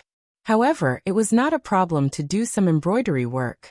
When the bags and tents were ready, Gu Yundong began to prepare some food and necessities. Food was not a problem. They would not be short of food when they went hunting in the mountains. She needed a water bag. The water in the mountain was very clear, so it would not be lacking. She had to prepare a lighter and an umbrella. She could not lack medicine for external and internal injuries. Shao Qingyuan would definitely prepare it. Gu Yundong only had to prepare it in his spatial storage. There were also clothes, hats, and gloves. Now that the weather was gradually cooling, it would definitely be colder in the mountains. Should she bring the cutlery? Gu Yundong looked at the things she needed to bring now, and decisively brought a small milk pot that someone had made for her some time ago, as well as a few pairs of chopsticks and spoons. This made it seem like they were really going on an outing. Hopefully, Dai Wenhuo wouldn't say anything. If he was dissatisfied, she would not share these things with him. He would suffer. However, Her guess was right. Wenhuo was indeed very unhappy. After Gu Yundong left, he walked up to Shao Qingyuan and asked, "Are you really planning to bring her into the mountains? She's a woman and she's delicate." "I'm afraid Shao complained that she's tired before we even enter the mountains. Are we going to send her back then?" Shao Qingyuan glanced at her. "Yundong is not an ordinary woman. This situation won't happen." "Of course I know that she's not an ordinary woman. Otherwise, she wouldn't have opened such a big shop and made his parents trust her so much. But no matter how extraordinary she is, she's still a woman. There are many snakes, insects, rats, and ants in the mountains. She must be afraid, right?" "She's not afraid." Shao Qingyuan frowned. "Yundong is skilled." Wenhuo could tell that in this person's eyes, his fiancée was a good person and would not have any problems. He felt that if he continued, Shao Qingyuan would probably be angry. But he still felt that he should not bring Gu Yundong along, so after thinking about it, he simply changed his words. "Alright, I know that Miss Gu is very awesome. It's not a problem for her to enter the deep mountains. But have you thought about it? There are 2 of us men, plus my 2 guards. There are 4 men and 1 woman. Isn't there a lot of inconveniences?" Shao Qingyuan felt that it did make sense. Chapter 733. "This is different from what we agreed." Wenhuo saw that his expression had softened and continued. "Furthermore, we'll be gone for a few days this time. Miss Gu is very busy with her shop. This is delaying her matters, right? Also, although you and Miss Gu are engaged, you're not married after all. If her parents know that you brought her into the mountains, will they be angry and think that you're unreliable? What if there's a change in the marriage?" Shao Qingyuan frowned even more. Wenhuo was very good at talking. Every word hit the nail on the head. After a long silence, Shao Qingyuan finally nodded. "I'll persuade her not to go." Wenhuo heaved a huge sigh of relief. He had finally been persuaded. It was not in vain that he had tried so hard to persuade him. However, when Shao Qingyuan went to the Gu residence, he was told that Gu Yundong had gone to the county city. He thought that perhaps she was going to Gus to give some instructions, so he would wait for her to come back. Shao Qingyuan also had to prepare some things he needed to enter the mountain.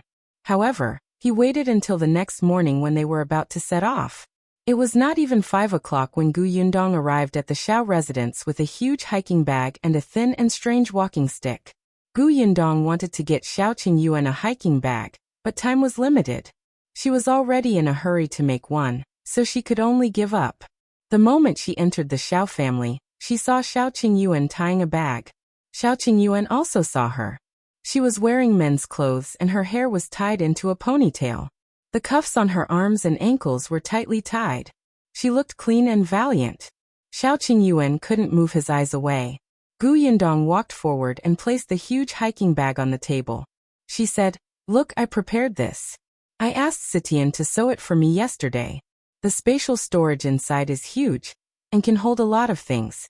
See if I have everything. Do you need me to bring anything else?" She seemed to be looking forward to it. "Don't bring what I have. It's tiring to carry the same stuff." Wenhuo, who was leaning against the door not far away, was stunned when he saw the huge backpack. Did this girl really think that they were going on an outing? With such a bag, she would probably not be able to carry it before she reached the foot of the mountain, right? He reckoned that she would have to let Shao Qingyuan carry this bag. Suddenly, he felt that Miss Gu was such a worrisome woman. Fortunately, he had already persuaded Shao Qingyuan yesterday not to let her follow. Wenhuo waited for Shao Qingyuan to refuse, but he did not expect that after seeing Gu Yundong's excited expression and the carefully prepared backpack, Shao Qingyuan would immediately nod and say, "It's very complete. This bag is so big. Let me carry it." David.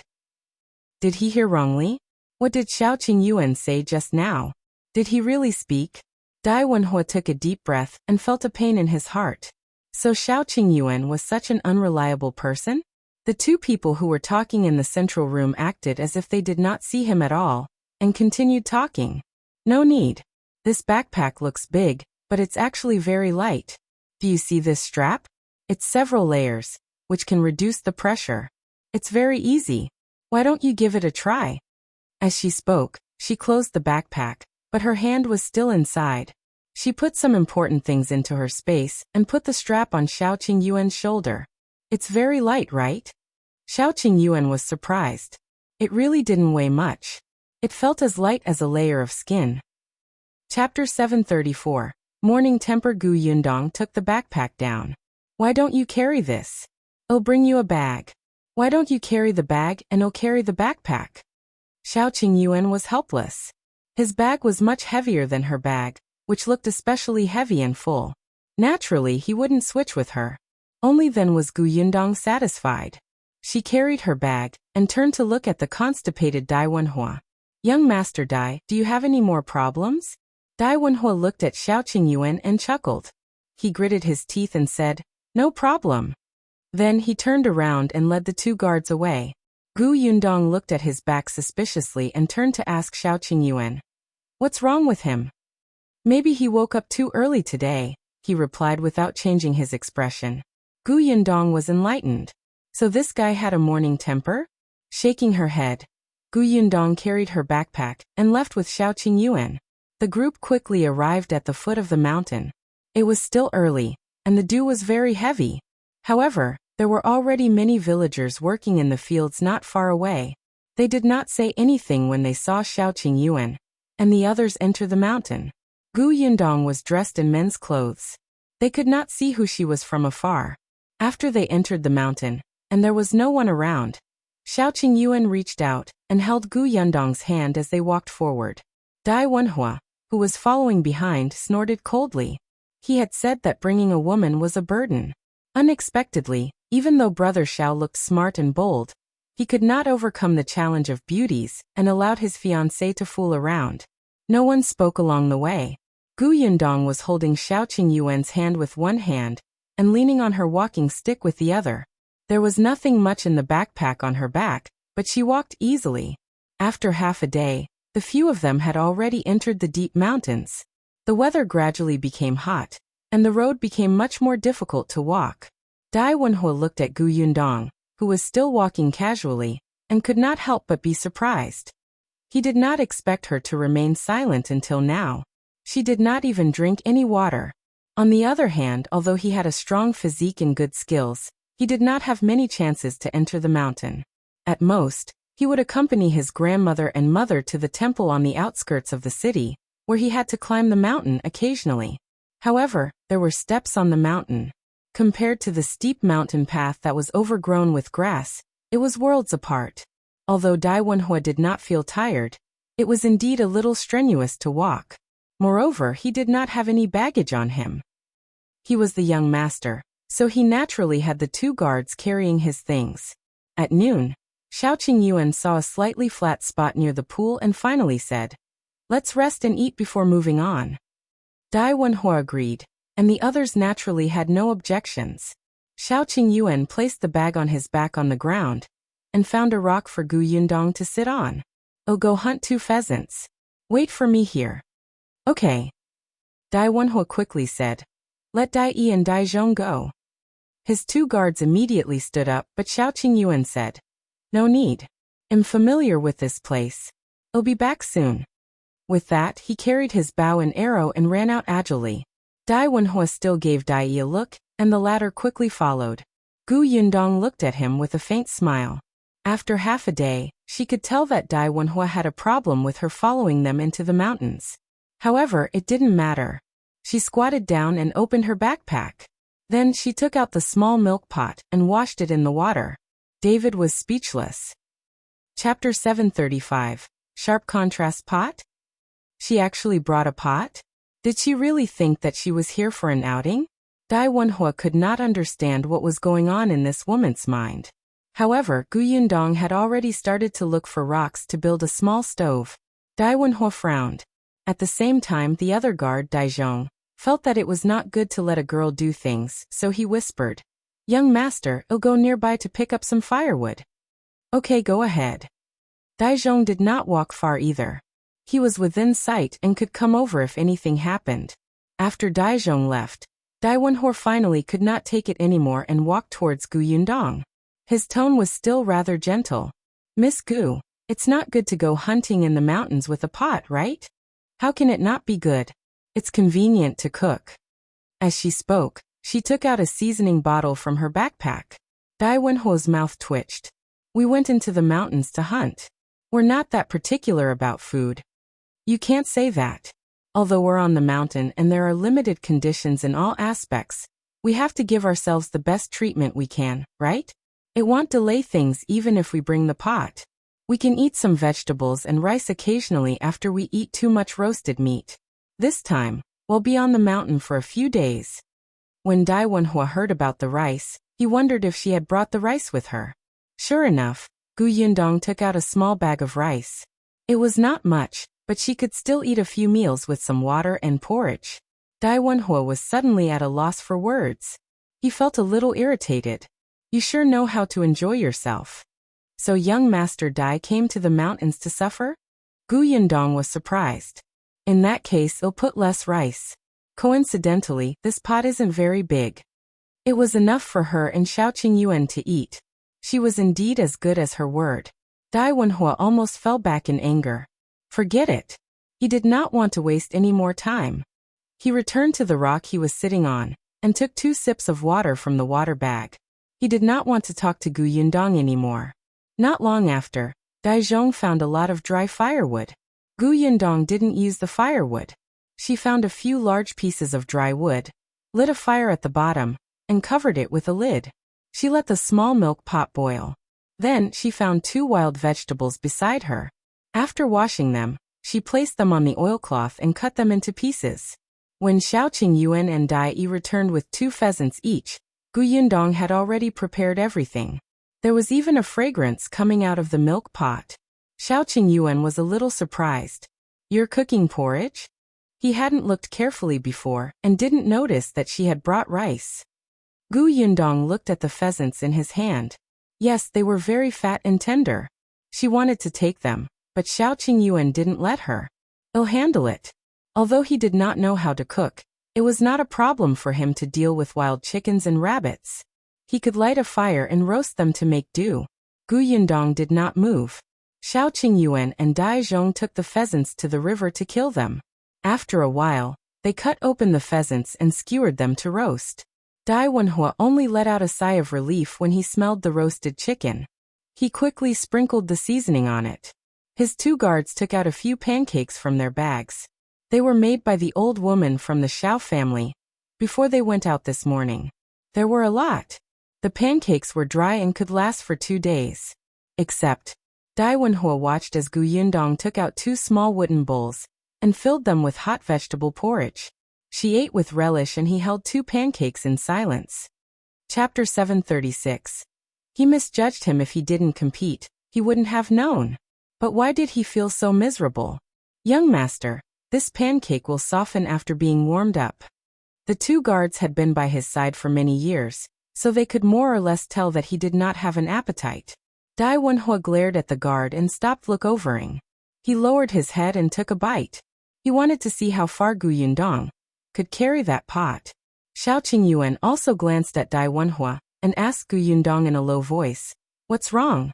Did he bully you?" "No, I just don't like him." "Who asked him to not let me follow you into the mountains?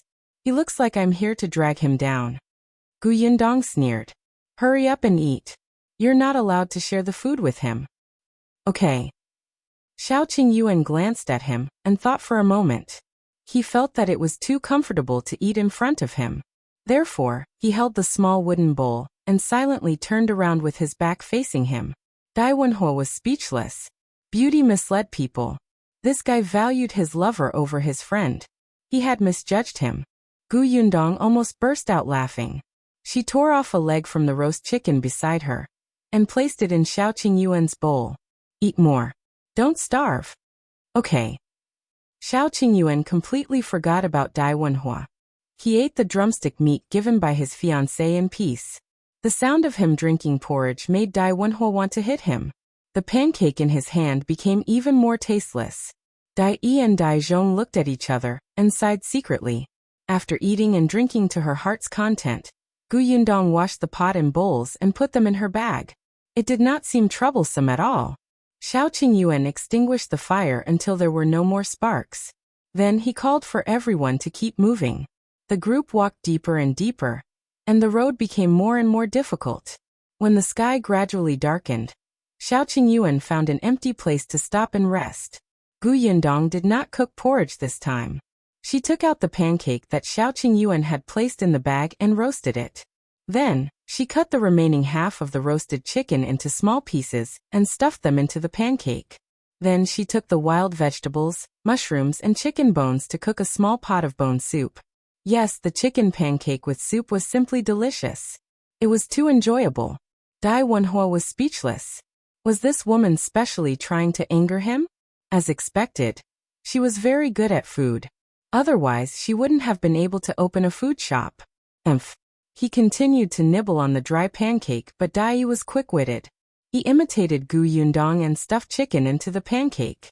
This way it was much more delicious, but without soup, it felt boring after 2 bites. Qingyuan silently turned his head and continued to turn his back to them. After dinner, Wenhuo began to set up his tent. His tent was the kind of simple tent used for marching. It was very sturdy and durable. He wanted to see what Yundong would do at night. She was capable of cooking and had enjoyed it for the entire day, but the most difficult thing was to sleep at night, right? Wenhuo knew that Qingyuan basically spent the night on trees when he went deep into the mountains. However, the trip this time would be long, so he also prepared a tent. Still, Wenhuo had seen it last night. Qingyuan's tent was actually just a layer of cloth. It was barely able to block the wind. Wenhuo didn't say anything at that time, but he thought that it would be fine if Qingyuan stayed in his tent. But now, thinking of how he valued his lover over his friend, Wenhuo decided to forget it and let the man suffer on his own. Chapter 737. He's Liu Xiahui? Wenhuo did not say anything. When the tent was set up, he looked at the two of them coldly. Yundong put down her hiking bag and took out a bag. David frowned and looked over. It was actually oilcloth. Yundong shook it open and asked Qingyuan to help support it. Then, she took out a pile of rivets and found a rock to knock on. She acted skillfully, orderly and quickly. Not long after, a round tent that looked like it was airtight and sturdy was set up. Yundong unbuttoned the tent and entered to take a look. Yes, it was too wet to sleep like this. Although there was a layer of oilcloth underneath and a pile of grass under the oilcloth, it was still a little cold. She did have a damp-proof pad, but unfortunately it couldn't be used here. Until Qingyuan opened his bag and took out a piece of leather to lay on it. Yundong immediately laughed. "You're so thoughtful. It's getting late. Just go in and rest." With that, he raised his tent that could not be simpler than a layer of cloth. The corners of Yundong's mouth twitched. He put away the tent. "This tent is big enough. You can sleep in here too." Puffed. Wenhuo, who had quietly walked over to take a look at Yundong's strange tent, heard this and spat out a mouthful of water. Yundong gave him a disdainful look. "Don't make a fuss. You have to do what's convenient when you're outside, understand?" This was nothing convenient, right? Yundong ignored him and turned to look at Qingyuan. However, she saw that he was stunned and did not move. She could tell that he was nervous when she saw him swallowing uncomfortably. Qingyuan thought about it very much. He felt that he should stay in the same tent as Yundong. But, in the end, he still had to consider her reputation. There were not only the two of them here, but also Wenhuo, a young master who had been influenced by rules and etiquette since he was young. So he still shook his head, but Yundong said, "I only feel safe when you live there. Otherwise, I won't be able to sleep at night." Qingyuan immediately nodded. "Okay, I'll protect you." Forget it. What rules and etiquette? If Wenhuo dared to go out and spout nonsense, he would kill him. Wenhuo felt the death threat that Qingyuan threw over, and almost spat out a mouthful of blood. They could not be friends anymore. After leaving the mountains, it was better not to interact with each other. He did not have such friends. Qingyuan put away his pile of rags and went straight into Yundong's tent. However, the moment he entered, there were only the two of them left in the small space. His nose was filled with her scent, and Qingyuan's body stiffened uncontrollably. Yundong became nervous when she saw him buttoning up the tent. Damn it, she had overestimated herself. Now the blood in her body began to gurgle and surge. Her hands and feet were stiff. It was Qingyuan. He secretly heaved a sigh of relief and said, "It's getting late. You should sleep." Okay. Yundong slowly lay down. With his back facing Qingyuan, his breathing became lighter. It was terrifyingly quiet in the tent. Wenhuo leaned over, but she did not hear a single sound. Could it be that his brother is Liu Xiahui? What nonsense are you thinking? Wenhuo went into his tent. Zhong was on night watch today. He went straight up the tree and quietly watched the movements below. Chapter 738. Tacit Understanding. The night passed uneventfully. When Yundong woke up, he saw Qingyuan sleeping a meter away from him. His entire body was well behaved. His eyes were closed and his breathing was calm. It was not the first time Yundong had seen him sleeping, but now that he was lying not far from her, she had a very different feeling. The first thing she saw when she woke up was him. She could be in a good mood for the entire day. Yundong could not help but smile as she slowly sat up. However, no matter how gently she moved, Qingyuan still opened his eyes instantly. There was a moment of confusion in his eyes, but he quickly regained his senses. "You're awake?" He had just woken up and his voice was a little hoarse. However, Qingyuan looked at her with a burning gaze. He subconsciously reached out and pulled her into his arms. He had wanted to do so last night, but he was afraid that he could not control his impulses so late at night. Now, Qingyuan suddenly coughed lightly and immediately let go of her. "Wait here for a while. I'll get water for you to wash up." With that, he turned around and left the tent, looking a little disheveled. Yundong was stunned for a moment before she suddenly laughed out loud. Did he not know that it was easy to be impulsive in the morning? She stretched her back and packed her things. After tidying up, the few of them set off again. However, although they said that they were going into the mountains to hunt, in fact, everyone was distracted. Qingyuan didn't care much about the prey. Before he came out, he had brought a small basket that was hanging on his waist. Along the way, he had been looking for precious and rare herbs. Wenhuo said that he was here to kill big guys, so he pretended not to see any roe deer, wild boar, deer, or sheep on the way. At most, Zhong and Yi would hunt wild chickens and hares to fill their stomachs. But Yundong still noticed that Wenhuo seemed to be looking for something. What was he looking for? Yundong did not ask and pretended not to know. On the third day, the group stood at a fork in the road. When Qingyuan asked which way they were going, Wenhuo asked him, "Have you explored both roads?" Qingyuan shook his head. "I've been to the left, but I've never explored the right." Wenhuo said, "Then take the right." He smiled. There might be something good. Qingyuan had no objections. He had been to the left side before, and there were not many medicinal herbs. This time, he could check the right. Perhaps he could find Bai Muzi? The group walked to the right for another day. Perhaps because it had been a long time, Wenhuo became a little anxious. However, Yundong felt that he might have eaten too much meat, and was getting fired up. Forget it. For the sake of his mother, Yundong still gave him a portion of porridge when she cooked again. Otherwise, what if he went back another day to complain? She would be so embarrassed about Madame Dai. However, at night, she told Qingyuan about Wenhuo. "He must have something to do in the mountains and asked you to lead the way." "Yes, I know." Qingyuan nodded. "But since he didn't say, there's no need for us to ask. We're just leading the way. Everyone has a tacit understanding." He had already seen it. Someone who really wanted to go hunting in the mountains should not have such a reaction. After a pause, Qingyuan continued, "Do you still remember that Qingyuan was looking for me?" Yundong was stunned. Why was it related to Qingyuan again? She frowned and thought for a moment. A moment later, she suddenly remembered. "You mean the last time he asked you to talk alone?" Chapter 739. Pretend not to know. Qingyuan nodded. "Qingyuan asked me about some things in the mountains. This time, Wenhuo asked me to bring him into the mountains. Perhaps there's something in the mountains we don't know." Yundong gritted his teeth. "Qingyuan is in cahoots with Wenhuo. This goddamn guy promised not to drag us into his mess. As expected, he didn't do it." I guess there's no other way. Shao Qingyuan felt that no matter if it was Qin Wenzheng or Dai Wenhuo, they were doing their best to not let them get involved in these matters. But there were some things that could not be avoided. Gu Yundong snorted and did not say anything. Qin Wenzheng and Dai Wenhuo were both the emperor's men.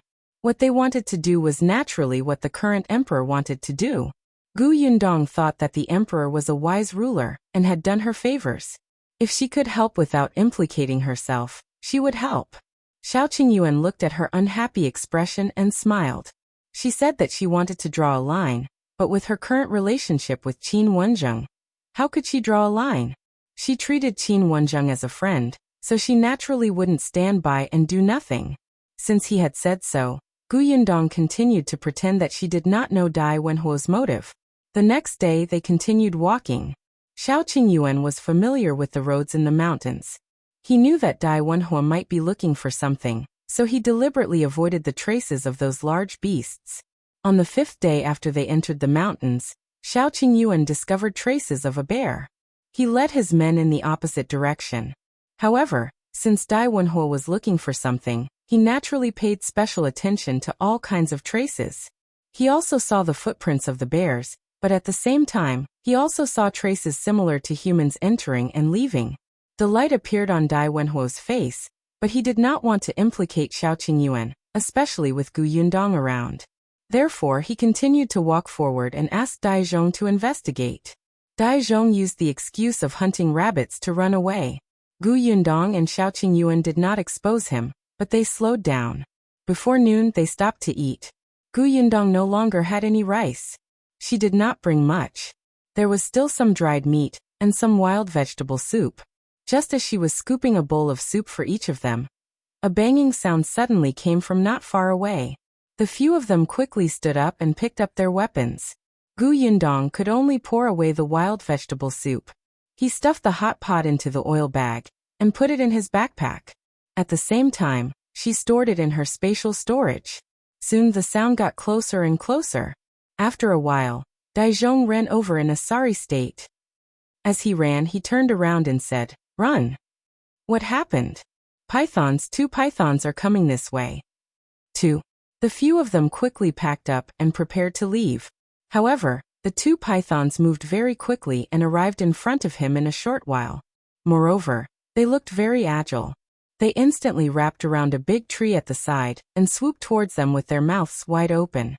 Gu Yundong quickly jumped up and dodged to the side. The crossbow in her hand shot out with a whoosh. At the same time, Shao Qingyuan aimed his bow at the same python. Dai Wenhuo and the other 2 dealt with the other one, but he was very surprised. At this time, the pythons should be hibernating. Even if they weren't hibernating, they shouldn't be so agile. Chapter 740. Dai Wenhuo grabs Gu Yundong and runs away. Dai Zhong pointed at the stomach of one of the pythons. It was bulging and looked like there was something inside. Dai Wenhuo suddenly remembered the traces of people passing by on the ground, and immediately understood. Someone must have disturbed these 2 pythons. And they were swallowed? Dai Wenhuo frowned. How long have they been swallowed? She wondered if they could be saved. Dai Zhong shook his head. From the looks of it, it's been a few hours. There's no hope. Dai Wenhuo did not ask further, and began to focus on dealing with the pythons in front of him. They were all skilled people and had sharp weapons in their hands. It was not difficult to kill the pythons. Therefore, not long after, the pythons could not defeat their encirclement and fell to the ground with a bang. The other one suddenly went crazy. Its tail wrapped around the tree, and its head began to hit the other trees crazily. Gu Yundong quickly dodged to the side to prevent the branches from hitting her. Unexpectedly, just as she dodged, she bumped into Dai Wenhuo, who was walking over. Just as she was about to curse him for getting in her way, something suddenly fell in front of her. Gu Yundong's expression changed slightly and her pupils constricted. Dai Wenhuo screamed, "Run!" Then she subconsciously grabbed Gu Yundong's wrist and ran forward. Gu Yundong was speechless. Shao Qingyuan hurriedly chased after him. "Yundong!" Gu Yundong did not even have time to respond. At this critical moment, Dai Wenhuo, this lunatic, was extraordinarily fast. She did not even have the time to stop when she was dragged forward. She could only hear Shao Qingyuan's cries and buzzing. The sound was so stimulating that it made one's scalp tingle. She inadvertently glanced at her head and was shocked by the huge hornets behind her. Wasn't this too much? Hearing the buzzing sound getting closer and closer, Wenhuo sped up. Yundong was caught off guard and fell forward. However, before she could fall, Shao Qingyuan, who had rushed up from behind, had already picked her up and carried her on his shoulder before running forward. Yundong was speechless. She lay on Shao Qingyuan's shoulder with a look of despair. In the end, she dug into her pocket and took out 2 masks. She put one on her face. Then, she turned around with great effort and put it on Shao Qingyuan. After running for an unknown period of time, the buzzing sound behind them finally became softer and softer. In the end, they could no longer hear it. Only then did they slowly exhale and stop. The situation was urgent just now, so Shao Qingyuan did not think too much about it. He only wanted to catch up to Yundong as soon as possible. Only then did he realize that he should not have run like this. He squatted down to check on Yundong. "Are you alright?" Yundong was fine, but she felt uncomfortable from the bumps. This was a mountain road. She had already tried her best to control herself when she was carried like this on the mountain road without vomiting. Yundong did not want to speak. She sat on a rock at the side and gently rubbed her stomach. She took out some preserved sour fruit and stuffed it into his mouth. Shao Qingyuan took out a water bag and fed her 2 mouthfuls.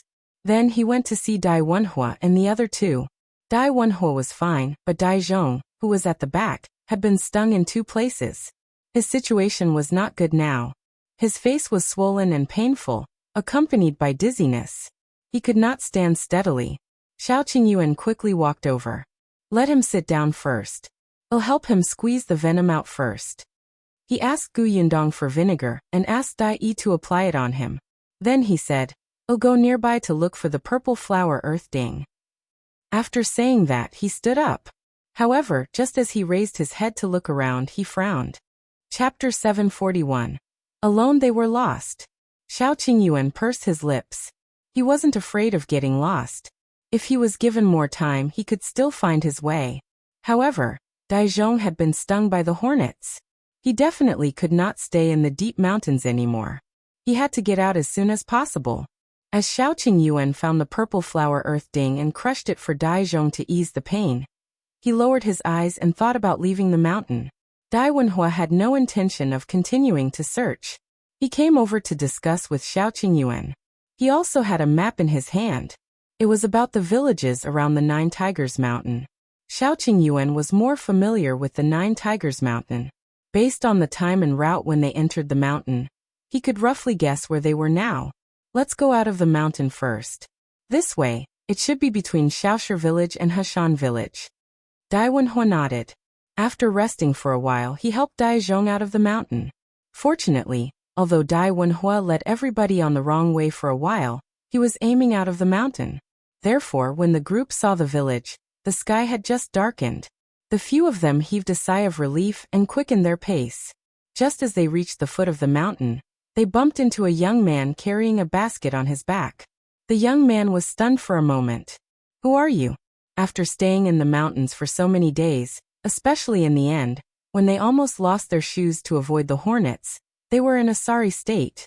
Yundong, on the other hand, was better off. Hence, she went forward and asked, "May I ask where this is? We lost our way hunting in the mountains and finally found our way." The young man's eyes widened. "You guys went deep into the mountains?" He then looked at Zhong, who clearly did not look too good. "Is he injured?" "He was stung by hornets," Yundong said. The young man quickly said, "Then we have to find a doctor to take a look first. If a hornet stings someone, it will kill them. This is Qingyuan village. My house is down there. Why don't you go to my house to rest first?" As he spoke, the youth tightened the basket on his back and hurriedly led the way. Qingyuan village? This didn't seem to be within the range of Shaoshi village to Hashan village. It seemed that they had deviated from the route, but fortunately, they had a place to stay after leaving the mountains. The few of them followed the youth down the mountain. Yundong chatted with him as they walked. Only then did she understand that the young man's name was Qin Shu. He was only 13 years old this year. and was even younger than Gu Yundong. Qingyuan village was very remote and extremely poor. There was a river separating it from Qinbei village on the other side. The two small villages were in the mountains, so it was not easy to get out of town. There were less than 200 people in the entire village, and the land was very barren. However, Qinshu seemed to be very happy. He said, "There are very few outsiders in our village. It's very cold. However, you're lucky. There's a doctor in our Qingyuan village. Although he can't treat serious diseases, he can deal with hornet stings. I'll look for him later. You guys rest first." As they spoke, Qinshu had already led them to a small courtyard. Qinshu opened the courtyard door and put down the basket on his back. He called them in to sit. "I'll get you some water." Gu Yundong sized up the courtyard in front of her. It was very small and dilapidated. There did not seem to be anyone in the house except for Qinshu. There were only 2 rooms and only one set of things. Gu Yundong and Shao Qingyuan looked at each other and quickly understood that this youth was alone. Chapter 742. Qinshu poured some water and told them to sit for a while he went out to look for the doctor. Dai followed him. Not long after, a doctor limped over. Actually, Daizhong was much better. Shao Qingyuan had treated him in time and used the right medicine. He was no longer dizzy, but his skin was still swollen and uncomfortable. The doctor checked and only said that it was nothing serious. He told him to rest well, then took 2 copper coins and left. Qinshu was very happy. He let them sit down first and went to the kitchen to make dinner. Dai then explained what he had seen on the way to invite the doctor. It was indeed as Qinshu had said. This place was surrounded by mountains on all sides, and there was only one road out of the village. It was bumpy and difficult to walk. There was still a long way to go on the main road outside. No wonder there were no outsiders. This place belongs to Shuanghu County. It takes nearly 6 hours to get to the nearest Anbei town, and it's even further to the county city. Moreover, this village doesn't have a carriage. We can't buy one even if we want to. When Qinshu came over, he happened to hear this. He said, "Our village doesn't have a carriage, but the village chief has an ox cart. After dinner, I'll help you borrow it." Okay. Qinshu was still very happy to be able to help them. He was also talkative. When they were eating, he asked them curiously where they came from, what the prefectural city outside was like, if they had been to the capital or seen any big shots. He had many questions, and the yearning he revealed made Gu Yundong think of Yunshu. When she was still in Gu village, Yunshu's eyes were filled with desire and curiosity for the outside world. Therefore, she would answer Qinshu whenever she could. Qinshu was indeed satisfied. After dinner, he brought the few of them to the village chief's house. Gu Yundong already knew that Qinshu had lost his parents when he was young. His father had passed away long ago and his mother had remarried. It was said that she had left Qingyuan village and gone outside. No one knew where she was now. Perhaps, this was also one of the reasons why Qinshu was curious about the outside world. Qinshu grew up eating from hundreds of families. As he was also a member of the Qin family, the village chief took good care of him. The village chief already knew that Qinshu had brought a few lost strangers from the depths of the mountains. The village was only so big, so everyone knew about the slightest accident. Compared to Qinshu's pure enthusiasm, the village chief was clearly much more cautious. He sized up the 3 people standing in front of him. Although they were all wearing rough clothes, it was not difficult to tell that these 3 people were people who lived extremely well. Dai Wenhuo, in particular, was much more distinguished than the young masters of the rich families he had seen in the county city. As the village chief watched, he felt uncomfortable. He shifted his body slightly to control the urge to stand up and give up his seat to them.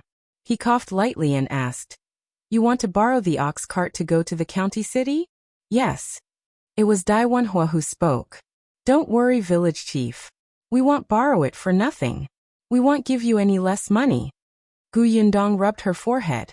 "Young master, you're too direct." The village chief shifted uncomfortably again. "It's not impossible for you to borrow my ox cart, but who will drive it? Originally, my son could send you there, but he hasn't been feeling well these 2 days and can't go out."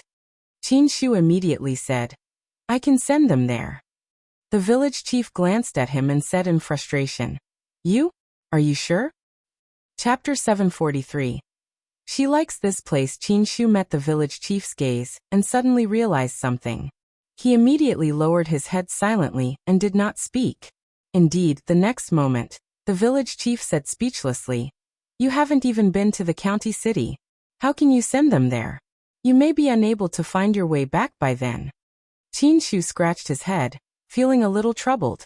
After a while he turned around and asked Yundong, "I've never been to the county city, but I've been to town. Can I send you to town? There are carriages in town too. You can buy one." "Sure." Qinshu's eyes lit up and he suddenly turned to look at the village chief. "Village chief," she said, "that it's okay." The village chief was speechless for a long time. He sighed and said, "All right, you can send them off." Qinshu happily went to the backyard to fetch the ox cart, leaving Wenhuo to discuss the price of renting the ox cart with the village chief. In the end, he gave them 1 tael of silver, and the village chief sent them out. Actually, Yundong had also thought about not borrowing an ox cart. It was just walking. It was not like she had never walked before. However, she did not know if Daizhong would be able to completely recover tomorrow. Moreover, Shao Qingyuan felt that if the conditions allowed it, he still wanted Yundong to walk less. Fortunately, Daizhong was much better when the group set off early the next morning. Other than his slightly swollen face, there was nothing uncomfortable about him. He was not even willing to take the ox cart, and insisted on walking by himself. It was Wenhuo who shouted at him. Yundong was the last to leave the Qin family's courtyard. When no one was paying attention, she placed 2 bags of rice and flour into the rice jar in the kitchen. They were all taken out from her spatial storage. With the hiking bag as a cover, Qinshu would only think that she had taken it out of her bag. The Qin family's conditions were really not good. The 5 of them ate at his house twice and finished the last bit of flour. This child was too generous. Seeing that they were all grown men, he gave them a lot. As he only took out coarse grain buns, he felt very embarrassed. Fortunately, there were no outsiders in this village. Otherwise, this kid would probably be robbed. However, it could be seen that although there were not many people in Qinnan village, their relationship was very harmonious. Otherwise, Qinshu, who had no parents since he was young, would not have developed such a personality. He had probably received the care and help of the villagers since he was young, and was filled with gratitude. Moreover, she heard a neighbor quietly come over and ask Qinshu if there was enough food at home. After putting down the rice and flour, Yundong came out with the hiking bag. The ox cart was already set up, but there were too many people. It was impossible for everyone to sit on it. Yundong was a woman, so Shao Qingyuan was the first to help her up. In addition to Daizhong, there were only 2 people in the carriage. Even Qinshu could not sit. The farmers cherished the ox very much. If it was not necessary, they could not bear for it to suffer. If it were not for the injured and the woman among them, Qinshu would not have helped to borrow the ox cart from the village chief's house. The group walked towards the entrance of the village. On the way, many people from the village looked at them curiously. Yundong looked over. These people smiled, and some children hid away shyly. Yundong suddenly liked this village very much. It was a very peaceful, simple, and friendly village. Although it was remote, it actually felt like a paradise. It was only when they were outside the village that Yundong slowly retracted her gaze and looked at the narrow road that led to town. Although they had set off early in the morning, the journey was really long. It was not until noon that they finally arrived at Anbei town. If you find any errors, ads pop up, ads redirect, broken links, non-standard content, etc., please let us know. Report so we can fix it as soon as possible. Chapter 744. A few people passed. Compared to Qinnan village, Anbei town was much livelier. Qinshu had been very excited since he entered the town. He had never been to the county city. Even the number of times he had come to Anbei town could be counted on 10 fingers. However, he restrained his excitement and introduced it to Yundong and the others. The second intersection over here is the largest restaurant in Anbei town. I heard that the food there is especially delicious, especially the braised fish. It's fragrant and tender. The fish were caught from our Tong Lake alive. There's an inn on the right. It's also the best in town. I heard that the best first-class rooms even have incense. There's also a school there. The teacher is a high scholar. He's very awesome. By the way, if you want to buy a carriage, it's over there. There's a carriage shop. They rent and sell carriages. The village chief told me that the shop's price is very fair. You won't be afraid of being scammed. As he spoke, Qin Shu drove the ox cart towards that carriage. However, he was stopped by Yundong. It's already noon. There's no hurry to go to the carriage shop. Let's go eat first. That works too. Yundong said. Let's go to the restaurant you mentioned just now. Since we're here, let's try the delicious braised fish you mentioned. Qin Shu could not help but swallow his saliva. Without saying anything, he drove the ox cart towards the restaurant. They stopped 5 to 6 meters away from the restaurant. He said, "Go over. It's not good to park an ox cart in front of the restaurant. I'll wait for you here. I'll bring you to the carriage shop after you're done eating." "You're not going?" David was about to leave when he paused. Qin Shu smiled and nodded. "I brought some dry food." David held his forehead and pulled him forward. "Let's eat together. You've treated us to 2 meals. Can't we treat you to a meal?" But. Qin Shu was stunned for a moment and said worriedly, "That restaurant is very expensive. You're not the only one eating." Qin Shu could not break free at all, and could only let him lead her forward. The few of them were dressed in clothes that did not look good or rich. Fortunately, the waiter in the restaurant was not the kind of snobbish person. He was only slightly stunned for a moment before leading them inside. When they arrived in town, it would be Wenhuo home ground. He directly asked the waiter to find a private room on the 2nd floor for them. The first thing he ordered was the braised fish that Qin Shu had mentioned. However, after the food was served, everyone took a bite and felt that it was ordinary. Hence, almost everyone only touched their chopsticks once before stopping. At first, Qin Shu was too embarrassed to eat, but seeing that everyone was not eating anymore, he felt that he could not waste it. He gritted his teeth and moved his chopsticks. In the end, almost the entire fish went into his stomach. He felt that it was very delicious and thought that he could tell everyone when he got back. This restaurant's braised fish was indeed worthy of its reputation. After eating and drinking their fill, everyone heaved a sigh of relief. Although the food in this restaurant was not good, it was still much hotter and more delicious than the food in the mountains. Qin Shu was very embarrassed. He seemed to have eaten quite a lot too. At this moment he did not rest anymore. He stood up and said, "Independent Illinois, go pull the ox out first." After the few of them entered the restaurant, the waiter brought the ox to the backyard to eat grass. He hurriedly stood up and opened the door of the private room. A few people happened to pass by outside, and were shocked by his sudden action. If you find any errors, ads pop up, ads redirect, broken links, non-standard content, etc., please let us know report so we can fix it as soon as possible. Chapter 745. Very similar. One of them saw that Qin Shu was dressed in tattered clothes and could not help but scold. "Be careful. Can you afford to compensate if you bump into him?" As soon as he finished speaking, Shao Qingyuan suddenly raised his head and looked at the man who spoke. His eyes narrowed. Wenhuo, who was beside him, wanted to retort, but Shao Qingyuan stopped him. Those people only said this before leaving. Qin Shu also hurried out of the private room and went to the backyard to fetch the ox cart. As soon as the door of the private room closed, Wenhuo looked at Shao Qingyuan, who had a serious expression on his face. "Why are you stopping me?" Yundong said at the same time. "Do you know the man who spoke?" Shao Qingyuan was actually a little uncertain. His voice sounds familiar, and his eyes are very similar. After a pause, he turned to Yundong and said, "Do you still remember that we encountered a group of robbers on the way to Qingyuan Prefecture with the escort agency to transport the 4 jars of wine from the Tao family?" "You mean?" Shao Qingyuan nodded.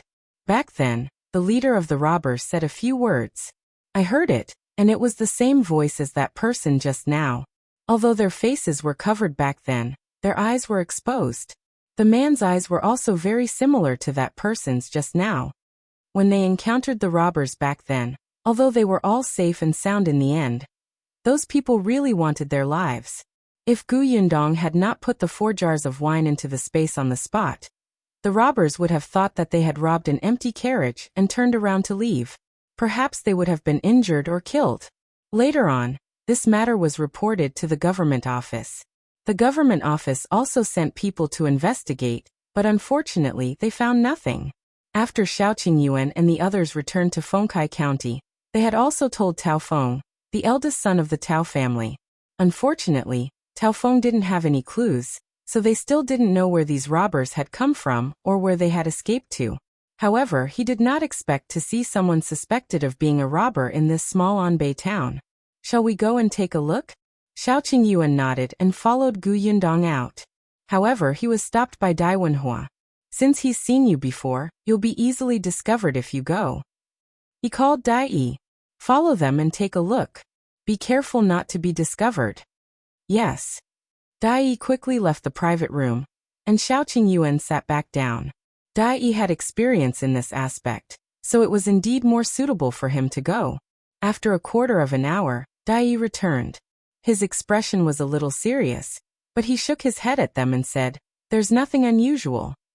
They should just be here to eat." Gu Yundong and Shao Qingyuan looked at each other and did not ask further. They stood up and said, "Let's go down first. Qinshu must be anxious." The few of them went downstairs.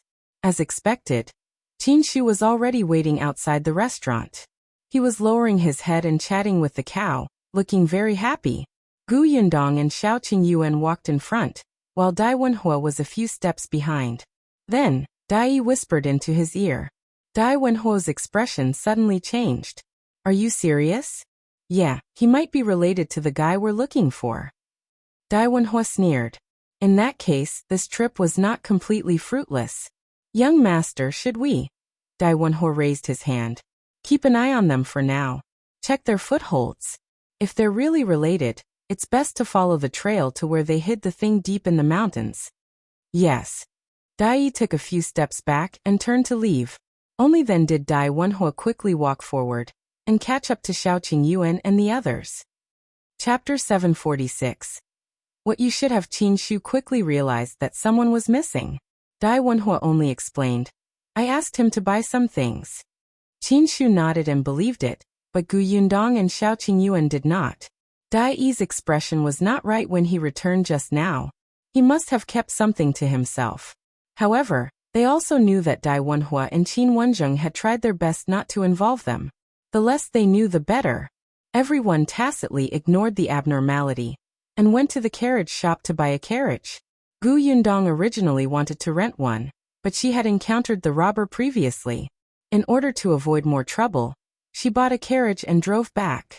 Seeing that his mission was completed, Qinshu heaved a huge sigh of relief and sat on the ox cart with a smile. "Brother Shao, Brother Dai, Sister Gu, this is it. I wish you all a safe journey. Sister Gu, thank you for telling me so much about the outside world. I'll remember your words. Goodbye." He was about to leave when Gu Yundong pulled him aside and gave him 10 taels of silver. "We're the ones who should thank you. Take this as our food and accommodation expenses. You can keep it." Qinshu widened his eyes and quickly retracted his hand. "No need, no need. Didn't you treat me to a meal too?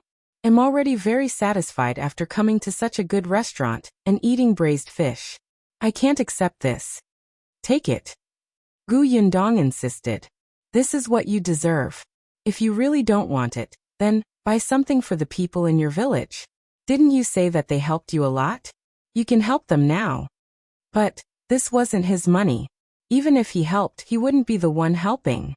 But Qinshu could not win against Gu Yundong's decision. After some thought, he could only say, Then I'll use this silver to buy some rice, flour, grains and oil and send them to the uncles and aunties in the village. I'll say that you gave them to me. Up to you." If she gave him the money, it would be his. How he dealt with it was his own business.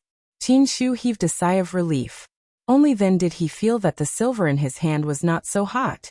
However, he was still happy in his heart. After bidding farewell to Gu Yundong and the others, he took the money to buy food, cloth, and daily necessities. He placed them in the ox cart and transported them back.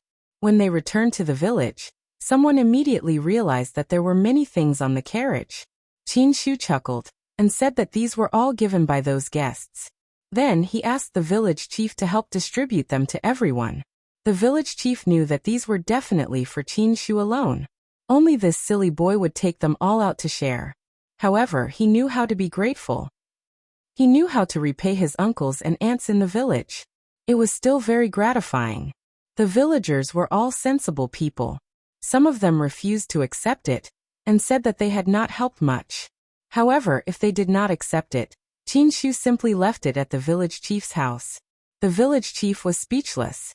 In the end, it was the village chief who spoke up and helped to distribute them. After that, there was still a lot left for Qinshu to bring back. When Qinshu returned home and opened the rice jar, he realized that there were 2 large bags of rice and flour inside. For a moment, his eyes were a little moist. He thought that if he had the chance to see Sister Gu again in the future, he would definitely repay her well. These were all things for another time. On the other side, after Gu Yundong and the others parted ways with Qinshu, they drove the carriage back. Dai had yet to return. Although Gu Yundong and Shao Qingyuan did not say anything, they were very slow. It was not until the next afternoon that Dai rode his horse over. Chapter 747. Coax Him. After 2 days of recuperation, Daizhong had completely recovered. As soon as Dai arrived, he leaned over and whispered into Dai Wenhuo's ear. The latter's expression instantly turned serious. He said to Shao Qingyuan directly, "I have something urgent to attend to and have to leave first. I can't return to Fengkai County with you guys. I'm sorry." Shao Qingyuan naturally wouldn't stop him. "All right, let's meet in the prefectural city another day. Until next time." Until next time. He cupped his fists at Shao Qingyuan and nodded at Gu Yundong. Then he took the horse that Dai had brought over. He flipped over and jumped. He suddenly shook the reins and ran away like lightning. Dai and Daizhong bade farewell to the 2 of them and immediately followed. Not long after, the 3 of them rode further and further away and disappeared from Gu Yundong's sight. She and Shao Qingyuan looked at each other and shrugged. "Looks like we have to go back ourselves." The 2 of them didn't ask or be curious about what urgent matter Dai Wenhuo had. However, without waiting for Dai, the 2 of them were still much faster. 2 days later, the carriage finally arrived at the town where Yongfu village belonged, Qingyuan town. Looking at the familiar place, Gu Yundong took a deep breath and relaxed. She made Shao Qingyuan slow down. "I just returned to Yongfu village for 2 days, and am already deep in the mountains. Yunshu will definitely be unhappy if I only go back after so long. I'll buy something to coax him." Yes, perhaps her father had also returned from the prefectural city. She felt that it was probably not enough to buy 1 or 2 things. She would see if there were any novel things in this town. Due to the different directions, they didn't need to pass through Fengkai County to return from Anbei town. They directly returned to town. Therefore, if they wanted to buy anything, they could only choose from town. Between the town and the county city, Gu Yundong was more familiar with the county city. She had only visited the town a few times. Now, she realized that there seemed to be a few more shops in this town that sold canned food. Gu Yundong and Shao Qingyuan went in to take a look. Although the shop assistant was enthusiastic, the can was different from her product. She held the bottle to her nose and smelled it. She even smelled a strange smell. This was because the seal was not done properly. Enduring her discomfort, she quickly ran out. She was no longer curious about the canned food in the other shops. She should focus on choosing a gift for Yunshu. Every time she picked a gift, Gu Yundong felt like her head was going bald. She had a terrible headache. However, there were not many novel things in this town. They were not even as many as in her spatial storage. Gu Yundong stopped in her tracks. Yes, she could make a few things according to the things in the space, just like the puzzle from before. Whether it was her mother, Yunshu, Yunka, or even her father, they were all very interested. What did children like? Gu Yundong thought about it, and her eyes lit up. Got it. She would get someone to make it when she got back. Gu Yundong felt slightly relieved now that she had an idea. Just as she was about to get back into the carriage, someone patted her on the shoulder. She turned around in surprise and saw Shao Qingyuan pointing at a stall not far away. Well, Yunshu will like it. Gu Yundong looked in the direction he was pointing and saw a kite stall. All kinds of colorful kites swayed slightly in the breeze. as if they were waving at you. But Gu Yundong looked at a shop at the back, through an angle revealed by the shaking kite. Chapter 748. Reluctance. Gu Yundong's eyes flashed with joy. She said to Shao Qingyuan, "Wait for me there first. I'll be back soon." Shao Qingyuan wanted to say that he could accompany her to buy it, but Gu Yundong had already run out. However, someone asked him to make way from behind, so Shao Qingyuan could only lead the carriage to the side. But when he looked up again, Gu Yundong was nowhere to be seen. The kite stall was still there, but Gu Yundong was not there. Didn't she go to buy a kite? Where did she go? At this moment, Gu Yundong was already standing in the shop behind the kite stall. This was a shop that sold bows and arrows. Other than bows and arrows, it also sold some materials for bows and arrows. The business looked ordinary, but the shopkeeper sat happily at the door drinking tea and basking in the sun. He did not seem to care much. When he saw Gu Yundong enter, he slowly stood up and asked with a smile, "Miss, do you want to buy a bow or a custom-made bow? How long does it take to customize a bow?" The shopkeeper smiled and said, "That depends on what you need. An ordinary one can be obtained in 10 days to half a month. If you want top-notch materials, it might take half a year to a year." "That long?" Gu Yundong frowned. Wasn't this too long? After some thought, she asked, "Then how much are the best bows and arrows sold here? What are you buying the bow and arrow for? Do you learn to use it at home? Or do your brothers use it to practice archery? Or do you go hunting in the mountains?" In this day and age, there were different types of bows and arrows. In terms of arrows alone, they were determined by the different uses such as combat, field hunting, school review, signals, and so on. Arrows used for combat were not allowed among the commoners. If they were discovered, they would be captured and executed. As for bows, there were also simple and complicated ones. The price was differentiated by the size and material of the bow. If a girl like Gu Yundong needed it, the bow would most likely have some accessories to make it look good. Gu Yundong listened to the shopkeeper's introduction and was a little curious. So there was such a big difference in bows and arrows? However, the bow and arrows she wanted to buy were mainly used for field hunting. She simply wanted it to be durable. The shopkeeper seemed to be in a good mood and took out a few types for her to see. Gu Yundong took them one by one and tried them out. How should I put it? They don't seem to have much feelings. Although she did not use a bow and arrow, she had a crossbow. Once she picked up this crossbow, the blood in her body would faintly become excited. But the bow in front of her did not make her feel so. The shopkeeper saw her serious expression and laughed. "Miss, are you not satisfied with these few? Anything else?" Gu Yundong put down the last bow and asked. The shopkeeper hesitated for a moment before saying, "There's one more." He went to the storeroom at the back and carefully moved one out. Gu Yundong's eyes lit up at the first glance. When she took it and tried it, she nodded hurriedly. "I want this." The shopkeeper clicked his tongue. "I can't even bear to sell this bow. You sure know how to choose. Then are you selling it? If you can't bear to part with it, why are you still taking it out? Who are you lying to?"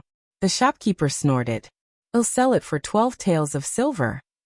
Gu Yundong gave him a banknote without hesitation. The shopkeeper immediately beamed with joy. "All right, go ahead and pick the arrows. 80 copper coins for an arrow. At least 20 arrows. Since you didn't bargain, I'll give you 5 for free." Chapter 749. Is that Niu Dan? Gu Yundong could not help but feel emotional. No wonder people said that the poor studied books while the rich practiced martial arts. It was not easy for people without any capital to learn martial arts. She bought 100 arrows in one go. It was a little heavy, so she asked the shopkeeper to help move them into the carriage. Unexpectedly, just as she turned to leave, she saw Shao Qingyuan standing at the door in a daze. Her eyes lit up and she ran to him with her bow. "Why are you here? Why, did you buy the bow and arrows?" Shao Qingyuan's voice was low as he asked uncertainly. Gu Yundong's eyes curved into crescents. "Of course they're for you."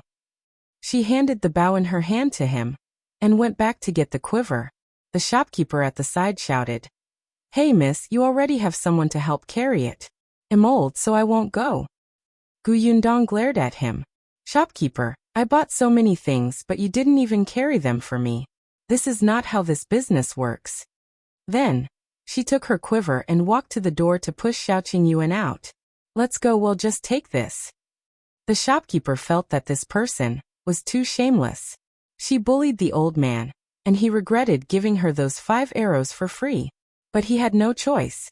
He could only follow with the remaining arrows. After the 3 of them carried the bow and arrows into the carriage, Yundong thanked the shopkeeper. The shopkeeper snorted and turned to leave. Yundong shook her head. I'm the only one who doesn't mind. Otherwise, with this attitude, it would be strange if the shop could continue operating. Isn't that right, Brother Shao? As she spoke, she turned around and saw Xiao Qingyuan's lips curl up as if he was very happy. What's wrong with you? Yundong waved her hand in front of him, but Xiao Qingyuan grabbed her wrist. Yundong was stunned. She quickly looked around and pulled her hand out. We're on the streets. This person was getting bolder. Xiao Qingyuan said, I have a bow and arrows. Why are you giving these to me? Your bow and arrows have been used for a long time. Last time, I said that I would give you my crossbow, but you refused. The bow and arrows are the treasure of that shop. I tested the feel of it. It's not bad. How did you feel when you held it just now? Very good. Every gift from her was great. Yundong was relieved. Seeing that his gaze was becoming more and more passionate, he hurriedly coughed and said, I haven't bought my kite yet. Oh, go buy a kite. Before she could finish speaking, she quickly fled. Xiao Qingyuan looked at her back view, his heart warm. He looked at the bow and clenched it tightly. When Yundong returned, she was holding 4 kites. There were 4 kites and 4 patterns, but the colors were a little monotonous. Yundong wondered if she should go back and paint them by herself. At this moment, her expression was much better. She carried the kites and got into the carriage. Let's go back. The corners of Xiao Qingyuan's mouth curled up slightly. He didn't look at her anymore. The carriage drove towards the entrance of the town again. Yundong heaved a sigh of relief. When the kites were put down, she lifted the curtain and looked outside. Although the town was not comparable to the county, it was still very lively. But very quickly, this liveliness was heard by Yundong along with this discordant voice. She turned her head slightly and frowned. She quickly said to Xiao Qingyuan, Brother Shao, stop the carriage first. As soon as the carriage stopped, Yundong quickly lifted the curtain and pointed at a figure not far away. Is that Niu Dan? Chapter 750. I'll uphold justice for you. Let's go take a look. Xiao Qingyuan jumped down from the shaft, and so did Yundong. The 2 of them took a few steps forward and arrived at the entrance of a school. Wasn't this school the one Mo Hall where she had sent Yunxu over, but was not satisfied with that pedantic teacher? Niu Dan was indeed studying here. However, the current Niu Dan was standing outside the school, shouting that he had been wronged. His book basket had fallen to the ground and he did not have time to pick it up. His face was filled with stubbornness, but his eyes were red. He seemed to want to enter the school again to look for the master, but he was stopped by the gatekeeper. There were still a few students standing behind the door, pointing and laughing at him. Yundong's expression darkened. She immediately pushed aside a bystander and called out, Niu Dan. Niu Dan turned his head. When he saw that it was Yundong, the emotions that he had been suppressing instantly collapsed. As if he finally had someone to rely on, he burst into tears. Large drops of tears fell. Sister Yundong. Yundong quickly took 2 steps forward, squatted down, patted his shoulder, and wiped his tears with a handkerchief. What's wrong? What happened? Tell me. I'll help you. For a moment, Niu Dan cried a little hard and couldn't stop. Therefore, before he could speak, a few students behind the door started shouting loudly. He stole something. He stole 50 copper coins and was chased out by the teacher. Niu Dan immediately shook his head with all his might. He wanted to explain, but he hiccuped. He was immediately angry and anxious, and his tears fell even more fiercely. Yundong hurriedly patted him. There's no hurry. Tell me slowly. I believe you didn't steal anything. Niu Dan had been in denial for most of the day. Yundong was the first person to say that she believed him without any explanation. All the grievances seemed to be unimportant at that moment. Someone believed in him. There was no need for him to say anything. There was no need for any evidence. Someone stood on his side without any worries. Niu Dan felt that it was enough. His emotions gradually stabilized. Although he was still sobbing, he could clearly say something. I didn't steal it. I really didn't. My father gave me those 50 copper coins. My father said that I've been studying very hard recently, and that I've improved. He rewarded me and told me to buy what I wanted. I just haven't thought of what to buy, so I kept those 50 copper coins with me. It's useless. He wiped his face. But today, Shao Quan suddenly said that he had lost money. Then they searched everywhere. In the end, they found 50 copper coins in my book basket and said that I had stolen it. Teacher, the teacher said that I was immoral and had a bad character. He chased me out of the school. My 50 copper coins were also taken away. As he spoke, he felt aggrieved again. Niu Dan couldn't take it anymore and cried. When the others heard this, they whispered to each other. However, the few students behind the door shouted, "You were the one who stole it. How could you say that your father rewarded you? Who doesn't know that you're a poor boy from the countryside? Is your father so generous that he gave you 50 copper coins to spend as you please? No one will believe this." That's right, that's right.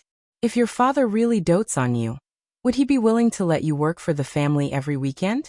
The teacher has already told you several times to focus on your studies and not be affected by other things, but you refuse to listen. Just the rise of one place on the ranking was considered improvement? Is your father willing to give you so much money? If you find any errors, ads pop up, ads redirect, broken links, non-standard content, etc., please let us know report so we can fix it as soon as possible. Chapter 751. Tear down your school. I got 3rd place last time. My father only gave me 5 copper coins to buy candy. My family owns a shop in town. How dare your father give you 50 copper coins? Are you kidding me? You stole Shao Quan's money. Don't deny it. It's useless even if you call your sister over. Do you think she dares to settle scores with the teacher? Our teacher is an elementary scholar, and your sister is just a country bumpkin. The veins on Gu Yundong's forehead throbbed as she listened. Niu Dan was even more anxious. Not only did these people scold and slander him, they even slandered Sister Yundong. They were too much. However, Shao Qingyuan raised his head and looked at the students with a sharp and cold gaze. Among the few students, the oldest was only 13 or 14 years old. Once Shao Qingyuan became ferocious, he could even scare an adult man, let alone these bookworms who only knew how to act tough and never see the world. Immediately, someone trembled and took a few steps back. The others suddenly stopped shouting and did not even dare to breathe loudly. Niu Dan looked at Gu Yundong uneasily. Sister Yundong, it's fine. I'll seek justice for you. Putting aside the fact that Niu Dan often came to her house and called her elder sister all day long, his enthusiastic look made Gu Yundong treat him as a younger brother. He had such a good relationship with Yunxu. His father worked in her workshop, and his grandfather was Chen Liang. She could not ignore it. No matter what, she had to clear his name and take back the money that belonged to him. Gu Yundong believed that Niu Dan had 50 copper coins as pocket money. This was the red packet she had given Chen Jinbao. At that time, she heard Chen Jinbao mutter that Niu Dan had been improving in his studies recently, and he would give him a reward. She patted Niu Dan's shoulder and stood up. She looked at the gatekeeper and said, "Call your teacher out." The gatekeeper snorted. "You think you can tell me what to do?" The gatekeeper seemed to be different from the one Yundong had seen before. Compared to this, the gatekeeper from last time was much more polite. Shao Qingyuan saw his arrogant look and suddenly took 2 steps closer to him, kicking the door behind him. "Go and call him." "You, how dare you? Do you know what this place is?" Shao Qingyuan looked at him coldly. "I'll give you 10 seconds. If I don't see the teacher, I'll tear down your school." The gatekeeper's expression changed. Seeing that the man did not seem to be joking, he could only point at him with a trembling finger. You wait." Then he quickly turned around and stumbled to call for help. Niu Dan looked at Shao Qingyuan in a daze. He used to be very afraid of him. He had personally seen Shao Qingyuan throw a child into the water and almost drown him. After listening to Yunxi's brainwashing, his impression of Shao Qingyuan changed slightly, but he was still afraid. Who knew that Sister Yundong would be engaged to him? Niu Dan felt that this was like a dream. For this reason, he didn't dare to go to the Gu family for a few days. Later on, even if he went to the Gu family and often met Shao Qingyuan, he never spoke to him. However, he did not expect that one day, this man called Wolf Cub would actually stand in front of him. He was so tall and majestic, like a mountain, as if he could help him block all the wind and rain.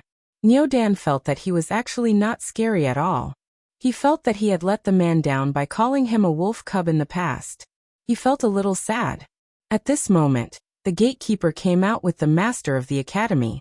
If you find any errors, ads pop up, ads redirect, broken links, non-standard content, etc., please let us know report so we can fix it as soon as possible. Chapter 752. Your request is strange. Before the teacher reached the door, he said angrily. Who dares to cause trouble here? The gatekeeper followed behind him. He pointed in the direction of Shao Qingyuan and Gu Yundong and added fuel to the fire. It's them. They seem to be Chen Jingwen's siblings. They heard that Chen Jingwen was chased out of the school and came over to defend him. Chen Jingwen did such an unbearable thing and didn't allow anyone to say it. That man almost kicked the door down. The other students, who were so frightened by Shao Qingyuan that they did not dare to speak, also went forward to complain as if they had found a backer. That's right, teacher. They're barbarians. No wonder Chen Jingwen dared to steal money. It's because his family has such a brother and sister who can't differentiate right from wrong. His sister also said that no matter what Chen Jingwen said, she would believe him. The master's expression was ugly. He stood at the door in a few steps. He glanced at Shao Qingyuan. Then his cold gaze landed on Niu Dan. He was a teacher after all. Niu Dan was a little afraid of him, and subconsciously took a small step back. Gu Yundong sneered and took 2 steps forward. She looked at the teacher and said, The teacher is here. That's good. I want to ask, do you have any evidence that our Chen Jingwen stole someone else's money? The teacher frowned. He did not talk to women. Hence, he looked at Shao Qingyuan. Are you Chen Jingwen's brother? Shao Qingyuan couldn't even be bothered to look at him. The teacher immediately said angrily, I'm talking to you. Don't you even know the most basic etiquette?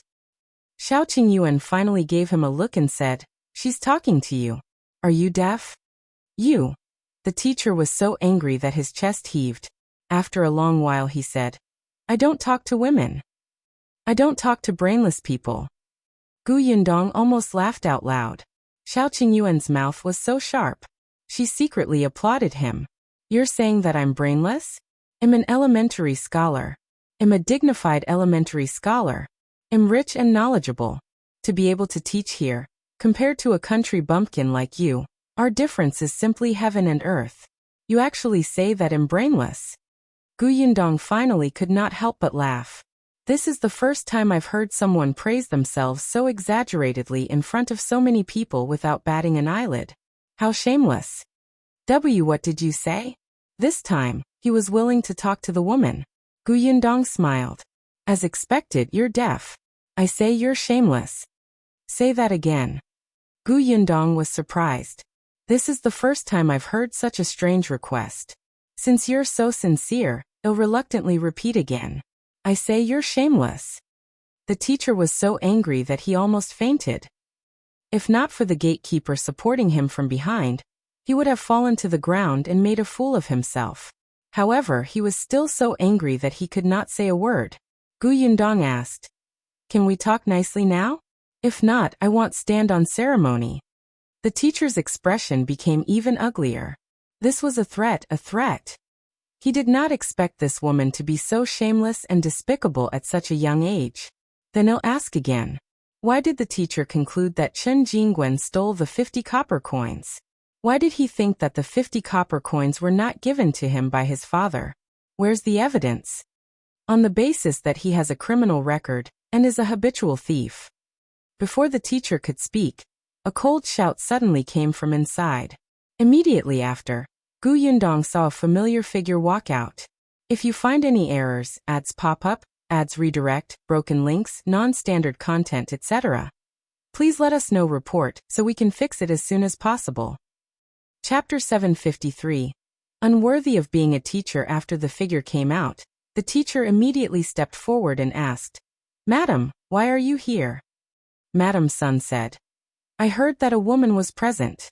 I thought that you would definitely be troubled, so I came out to take a look." The teacher sighed and nodded. "That's true.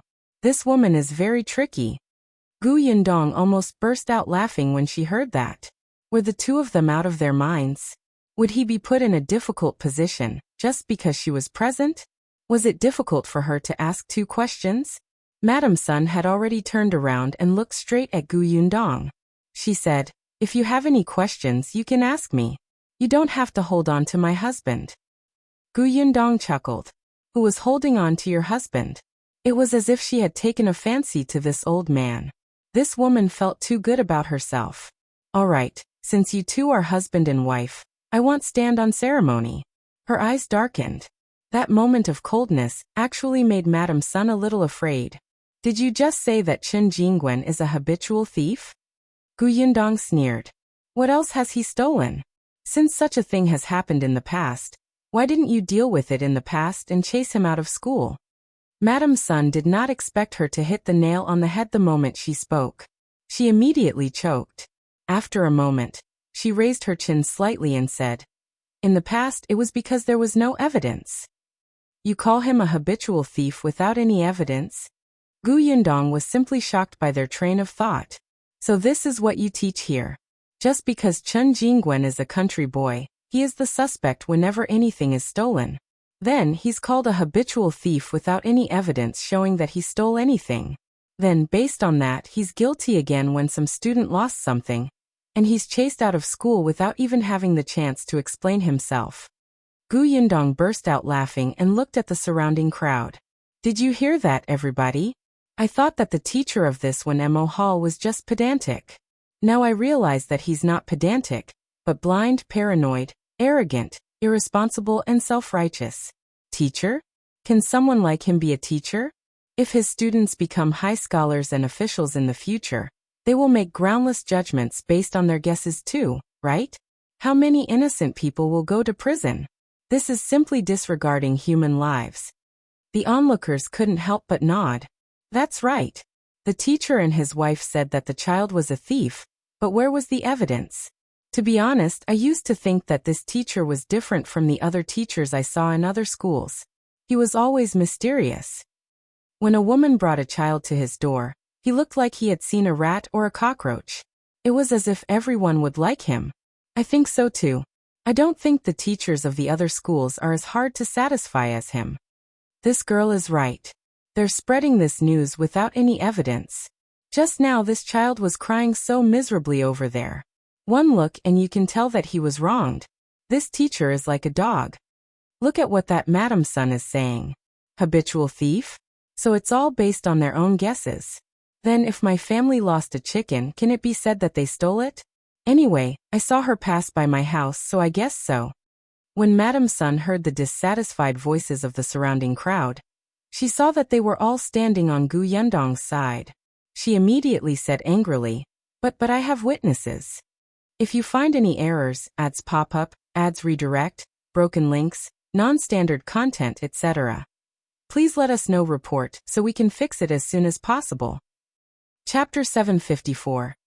The so-called witness. As soon as he said that, the whispers in the surroundings instantly stopped. Everyone looked at each other. Witness? Yundong also raised her eyebrows. Witness? Where are they? Madam Sun sneered and shouted into the door. Sister-in-law Wu, tell me, is this Qingyuan dirty? Did he steal your things in the past? There was no movement inside the door for a long time. After a long time, a figure slowly walked out. Yundong was stunned. It was her? Qingyuan's husband, Wu Chang's mother. Madam Wu dawdled to Madam Sun's side. Madam Sun looked at Yundong and said, Madam Wu's daughter-in-law is Qingyuan's cousin. The last time her son got married, Qingyuan also went. In the end, there were a few gifts missing from the house. Later, they found out that Qingyuan took them all. Isn't he used to stealing? Qingyuan was also stunned. Of course he knew Madam Wu. After hearing Madam Sun's words, he hurriedly shook his head and said, I didn't. I didn't take her things at all. Gu Yundong found it extremely funny. She looked at Madame Wu coldly. I'll say it again. Where's the evidence? Madame Wu felt a little guilty. She stammered and whispered. It's been so long. Where's the evidence? Oh, so this is still your guess? Madame Wu could not raise her head. Gu Yundong's teasing gaze landed on the teacher. The way Master Wen handles things is really impressive. On one hand, he says that he doesn't talk to women, but on the other hand he can suspect his student of stealing and chase him out of the school because of a woman's unreasonable guess. The teacher trusts this Auntie Wu very much. I'm impressed. Master Wen's expression changed drastically and he quickly explained. I didn't. Just what? Yes, he had indeed listened to his wife's words, which was why he did not have a good impression of Chen Jingguan. And his wife had also listened to Madame Wu's words and made pillow talk. At the end of the day, the cause was indeed Madame Wu. Master Wen was furious. He suddenly looked at Madame Wu and said, Tell me, why are you so sure that he stole your things? Under everyone's gaze, Madame Wu knew that if she did not say anything, she would probably not be able to raise her head in the future. She secretly took a deep breath and suddenly raised her head. It was Chen Jingguan who stole it. Back then, only he ran into the room where the gift was placed. The thing was gone. If it wasn't him who took it. I'm an adult. I have no grudges with such a child. There's no reason to wrong him, right? No reason. Gu Yundong sneered. How can there be no reason? Is it not a reason that the Wu family and the Chen family to fall out? Is it not a reason that your son wants to take in a concubine, and the Chen family doesn't allow it, and comes to your house to settle scores? Your Wu family is in the wrong first. You don't dare to look for the adults, so you schemed against a child. How impressive. After Gu Yundong was done, she looked at Madame Sun. So she is your witness, right? This is truly an eye-opener. She made up stuff in front of you because of personal grudges, and you lambasted an innocent child based on that. In the end, your husband blamed everything on him, and chased him out of school. Elementary scholar? Teacher? You're simply ruining the kids. Pooey disgusting. If you find any errors, ads pop up, ads redirect, broken links, non-standard content, etc., please let us know report so we can fix it as soon as possible. Chapter 755. Admitting mistake. Madame Sun's expression changed. She looked at Madame Wu, hoping that she would say more, but Madame Wu was simply making something out of nothing. Facing Gu Yundong's pressure, Madame Wu did not have any confidence. She could only grit her teeth and hold her hands tightly. However, her mind was blank, and she could not find any words to refute. Master Wen almost fainted. He felt more and more people around him, and the way they looked at him was getting worse. Even the students who had run out to watch the show began to whisper. Gu Yundong looked at Master Wen. Say something. Where's the evidence? Did a dog eat your conscience when you were hurting a child like this? You don't pester me here. Because you can't reason with me. You say that I'm pestering you endlessly. Let everyone be the judge. Who's in the wrong in this matter? Who's pestering someone else endlessly, and refusing to admit their mistake? Who's disregarding human lives and ruining a child's future? After Gu Yundong finished speaking, someone beside him immediately shouted, I say, Master Wen, you said that the child was a thief. Show me the evidence. That's right. What right do you have to say that the child's father can't give him 50 copper coins as a reward? I even gave my child a tael of silver as New Year's money. I think he just thinks that the child is easy to bully because he came from the countryside and doesn't have a backer. He might as well find a scapegoat.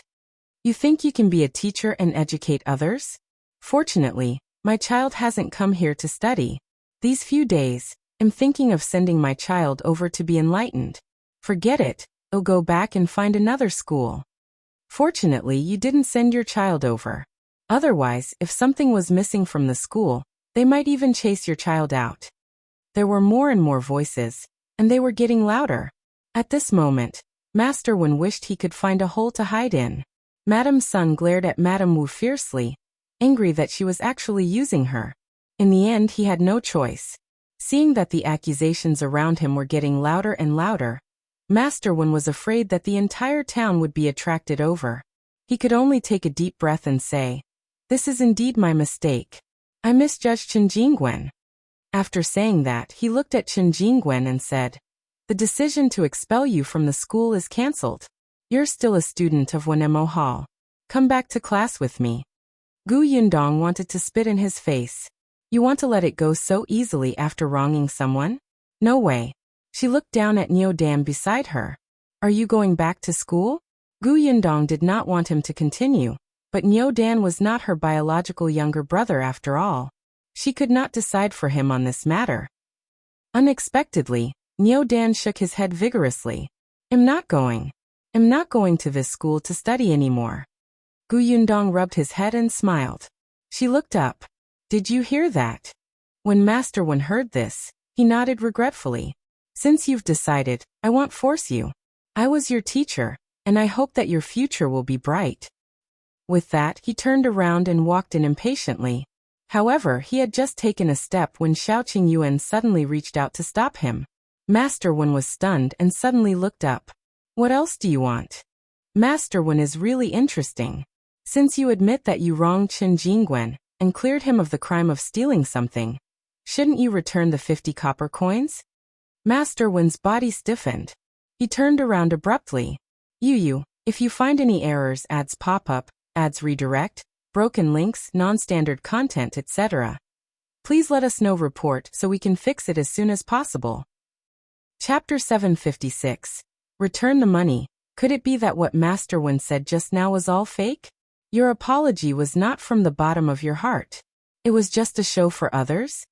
Master Wen denied it on the spot. Of course not. It's just that Qingyuan said that the 50 copper coins was his, and Liu Xiahui also said that it was his. Both of them. In that case, call Liu Xiahui out. Let's face each other on the spot. How about that? The onlookers expressed that they had not finished watching the commotion and listening to the gossip. Master Wen had to continue making a fool of himself, so they agreed. That's right. Let's confront each other on the spot so that we don't malign the child. Call Liu Xiahui out. Master Wen had no choice. Although he was unhappy, his reputation was more important. Therefore, he asked the students in the school to find Liu Xiahui. Liu Xiahui was about 10 years old and looked older than Niu Dan. He was still a little nervous when he came over. He did not know where to put his hands and feet. Yundong narrowed her eyes and sized him up for a while. When he walked out of the door, she asked, You said that the 50 copper coins is yours, right? Liu Xiahui quickly nodded. It's mine. In that case, is there any mark on the 50 copper coins? Mark? Liu Xiahui looked surprised and reached into his pocket. He really could not understand what mark there was on the money. He was still young and it was his first time doing such a thing. He could not take it anymore in the face of a wily old fox like Yundong. He lowered his head and did not dare to look up. Yundong continued, You might not know, but Qingyuan's 50 copper coins were given to him by his father in front of me. Before giving it to him, his father happened to be writing and accidentally knocked over the ink, so the 50 copper coins were stained. I have ink on my 50 copper coins. They were stained when I was doing my writing this morning, so, he couldn't finish. In an instant, he felt that his mouth was too fast and that something was wrong. Yundong smiled and asked Niu Dan, Is there ink on your 50 copper coins? Niu Dan shook his head. No, there's no color on my copper coins. Oh, a few copper coins are stained with soil. I plan to wash them properly when I get back. Yundong smiled and looked at Master Wen and the crowd. Did everyone hear that? Now let's see what the 50 copper coins look like, shall we? Liu Xiahui was too young and flustered. The others were not stupid and could tell that something was wrong in an instant. Master Wen's face was even more ashen. He looked at Liu Xiahui and shouted coldly, Aren't you going to take out the 50 copper coins? Liu Xiahui was so frightened that he trembled and took out a string of copper coins. Master Wen looked carefully. There was no ink at all, and there was indeed soil on 2 copper coins. It was obvious who was telling the truth. His cold gaze landed on Liu Xiahui. Tell me, is this 50 copper coins yours? Master Wen was usually very dignified. With this solemnness, the kid was immediately frightened to tears. It's not mine. I accidentally saw Qingyuan counting copper coins in the corner. In a moment of greed, I deliberately said that it was mine. Boo-hoo, I was wrong, Master. Don't chase me away. Master Wen's expression was very ugly. Madam Sun, who was beside him, was speechless for a long time. Shao Qingyuan took the string of copper coins from Master Wen and handed it to Niu Dan. If you find any errors, ads pop up, ads redirect, broken links, non-standard content, etc., please let us know. Report so we can fix it as soon as possible. Chapter 757. Brother Shao, thank you with the money back. Yundong did not want to pester them anymore. She believed that the people's eyes were sharp and the news spread quickly. It wouldn't be long before everyone in this area knew what Master Wen had done today. For a person who valued his reputation more than anything else, it was enough for Master Wen to suffer for a long time. But before she left, Yundong gave him a blow. To find the truth in such a small matter with such a simple question. Even I can easily judge it. However, Master Wen made such a simple case so complicated. As expected of the knowledgeable elementary scholar. Today we have all learned something. Puffed. Someone couldn't help but laugh. Master Wen finally couldn't take it anymore. His footsteps began to become unstable, and his fingers trembled. Yundong's eyes widened. Was he going to faint again? Was she going to add another feat to her glorious achievements? Unfortunately, Master Wen's resistance was relatively strong. In the end, with the help of the gatekeeper, he held his chest and panted as he entered. Madam Sun also hurriedly covered her face and followed in. The other students lowered their heads and looked at each other. In the end, they quickly turned around and left with faces full of shame. In an instant, only Liu Xiahui and Madame Wu were left at the door.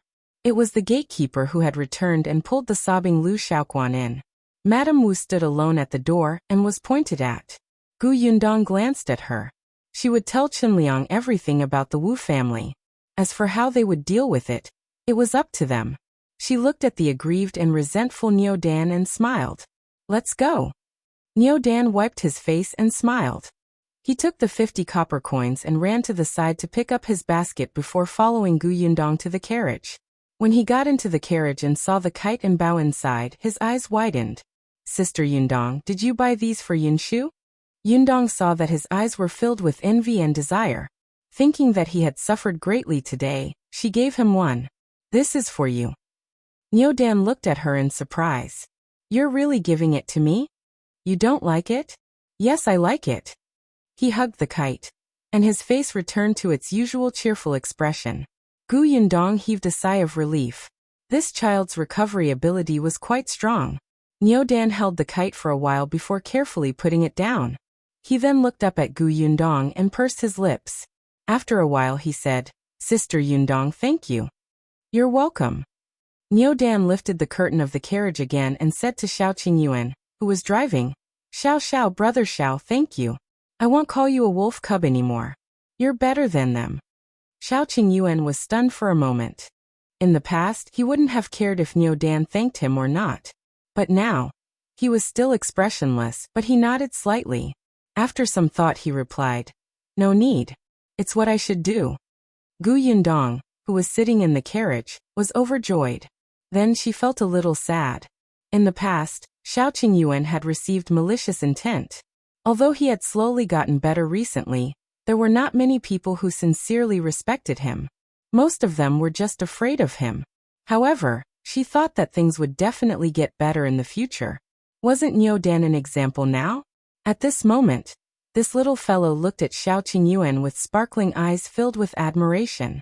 If you find any errors, ads pop up, ads redirect, broken links, non-standard content, etc., please let us know. Report so we can fix it as soon as possible. Chapter 758. I should have listened to you long ago. The three of them quickly arrived at Yongfu village in a carriage. Yundong asked them to send Niu Dan back to the Chen family first. When the carriage stopped at the entrance of the Chen family's house, Madame Zhou was returning with a vegetable basket. She was stunned when she suddenly saw Shao Qingyuan sitting on the shaft of the carriage. When the curtain of the carriage opened, Yundong's smiling face was revealed. Madame Zhou immediately smiled and greeted. Yundong, why are you here? Come in quickly. Before she could finish speaking, Niu Dan crawled out. At this moment, Madame Zhou really froze.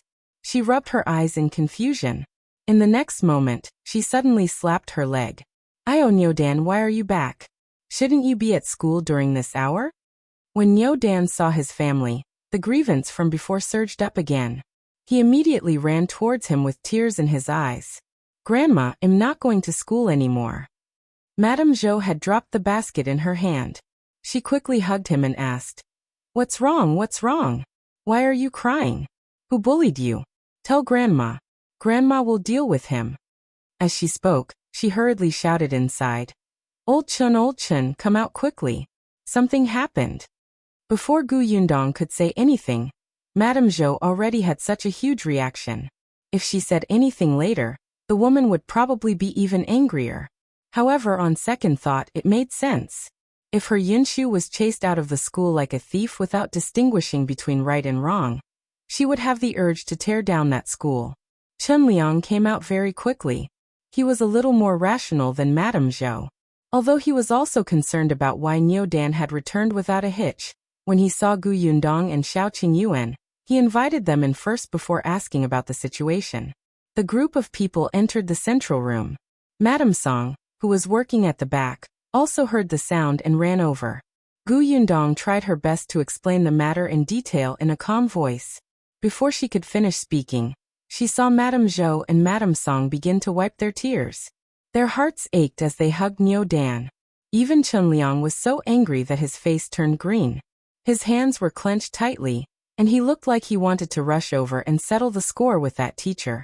After Yundong finished speaking, Madame Zhou gritted her teeth and said, I knew that the Wu family was not a good thing.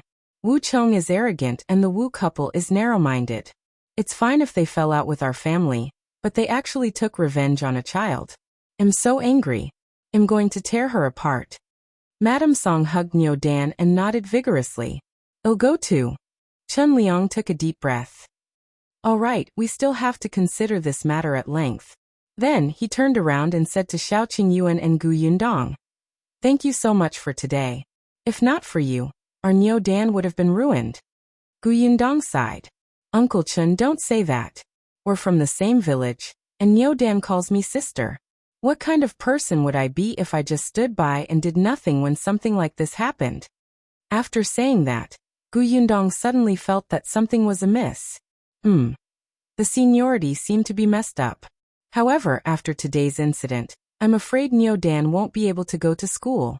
It's good that Uncle Chen doesn't blame me for blowing things up. Chen Liang waved his hand. It's fine if he doesn't go to that kind of school. When you told me that the teacher was too pedantic, I should have listened to you. He wouldn't have ended up like this. Yundong did not say anything.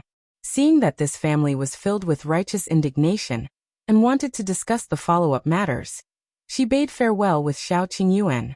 When she returned to the Gu residence, it was already a little late. Seeing Father Tong at the door, Yundong hurriedly asked, Are my parents back from the prefectural city? If you find any errors, ads pop up, ads redirect, broken links, non-standard content, etc., please let us know. Report so we can fix it as soon as possible. Chapter 759. Knowing that you are unlikable. When Father Tong saw them return, he was instantly happy. This young lady and her future husband had gone into the mountains together. Everyone was filled with worries, especially because they had agreed to only travel for 5 to 6 days, but they had not returned for more than 10 days. Wasn't he excited to see her now? Hence, he did not hear Yundong's question. He hurriedly shouted into the courtyard, Eldest Miss is back.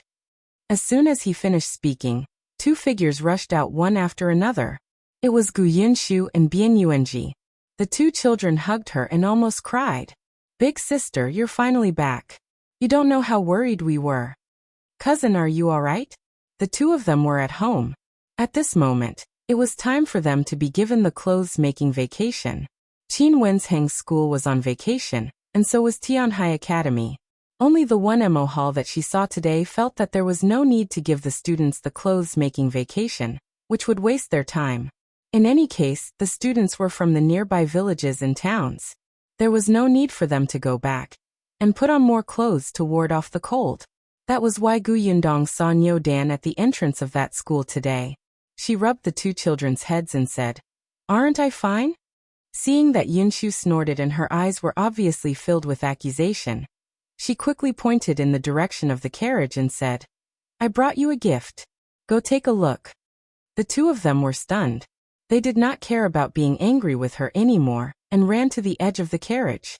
Shao Qingyuan carried them up. The two of them climbed in and saw the kites inside. The two children's eyes lit up. They sat cross-legged in the carriage and began to choose. There were originally 4 kites, but after giving one to Niu Dan, there were only 3 left. The patterns that Yundong had chosen were all pretty. There was an eagle, a dragonfly, a butterfly, and an owl. Niu Dan took the dragonfly away. Yunxiu and Yuanji felt that such a beautiful kite like the butterfly should be left for Kiki. Therefore, one of them chose the eagle and the other chose the owl. They were both flying birds and looked very good. After choosing the kite, the two children got off the carriage in satisfaction. Although Yunxiu was happy, he remembered that his eldest sister had only returned after so many days, making him worried and afraid. He immediately turned his head arrogantly and snorted, "Don't think that I won't be angry anymore." Oh, the little guy was pushing his luck. "Then will you return it to me?" "That won't do. Big sister, you're too old to play with kites anymore. You'll have to give it to me later. At that time, you have to find an excuse. How troublesome." "Forget it, I'll accept it." Yundong was speechless. Who said that she did not like to play with kites? She was already too old? She was only coming of age next month. Why was she already old? This little brat would definitely not be able to find a wife in the future. No wonder he blamed his father for not choosing one for him when he was young. It turned out that he knew his limits and knew that he was not likable. Yunxiu happily went in with Bian Yuanji with the kite. "Rascal!" Yundong scolded him with a smile. However, when she saw that only the two children had gone out to welcome her, it seemed that her parents had not returned. It was also strange. At this time, Tianhai Academy should already be on vacation. However, she heaved a sigh of relief and entered the Gu residence with Shao Qingyuan. However, just as she took a few steps in, a surprised voice suddenly came from behind. "Miss, Master, Madam, and Second Miss are back. If you find any errors, ads pop up, ads redirect, broken links, non-standard content, etc., please let us know report so we can fix it as soon as possible."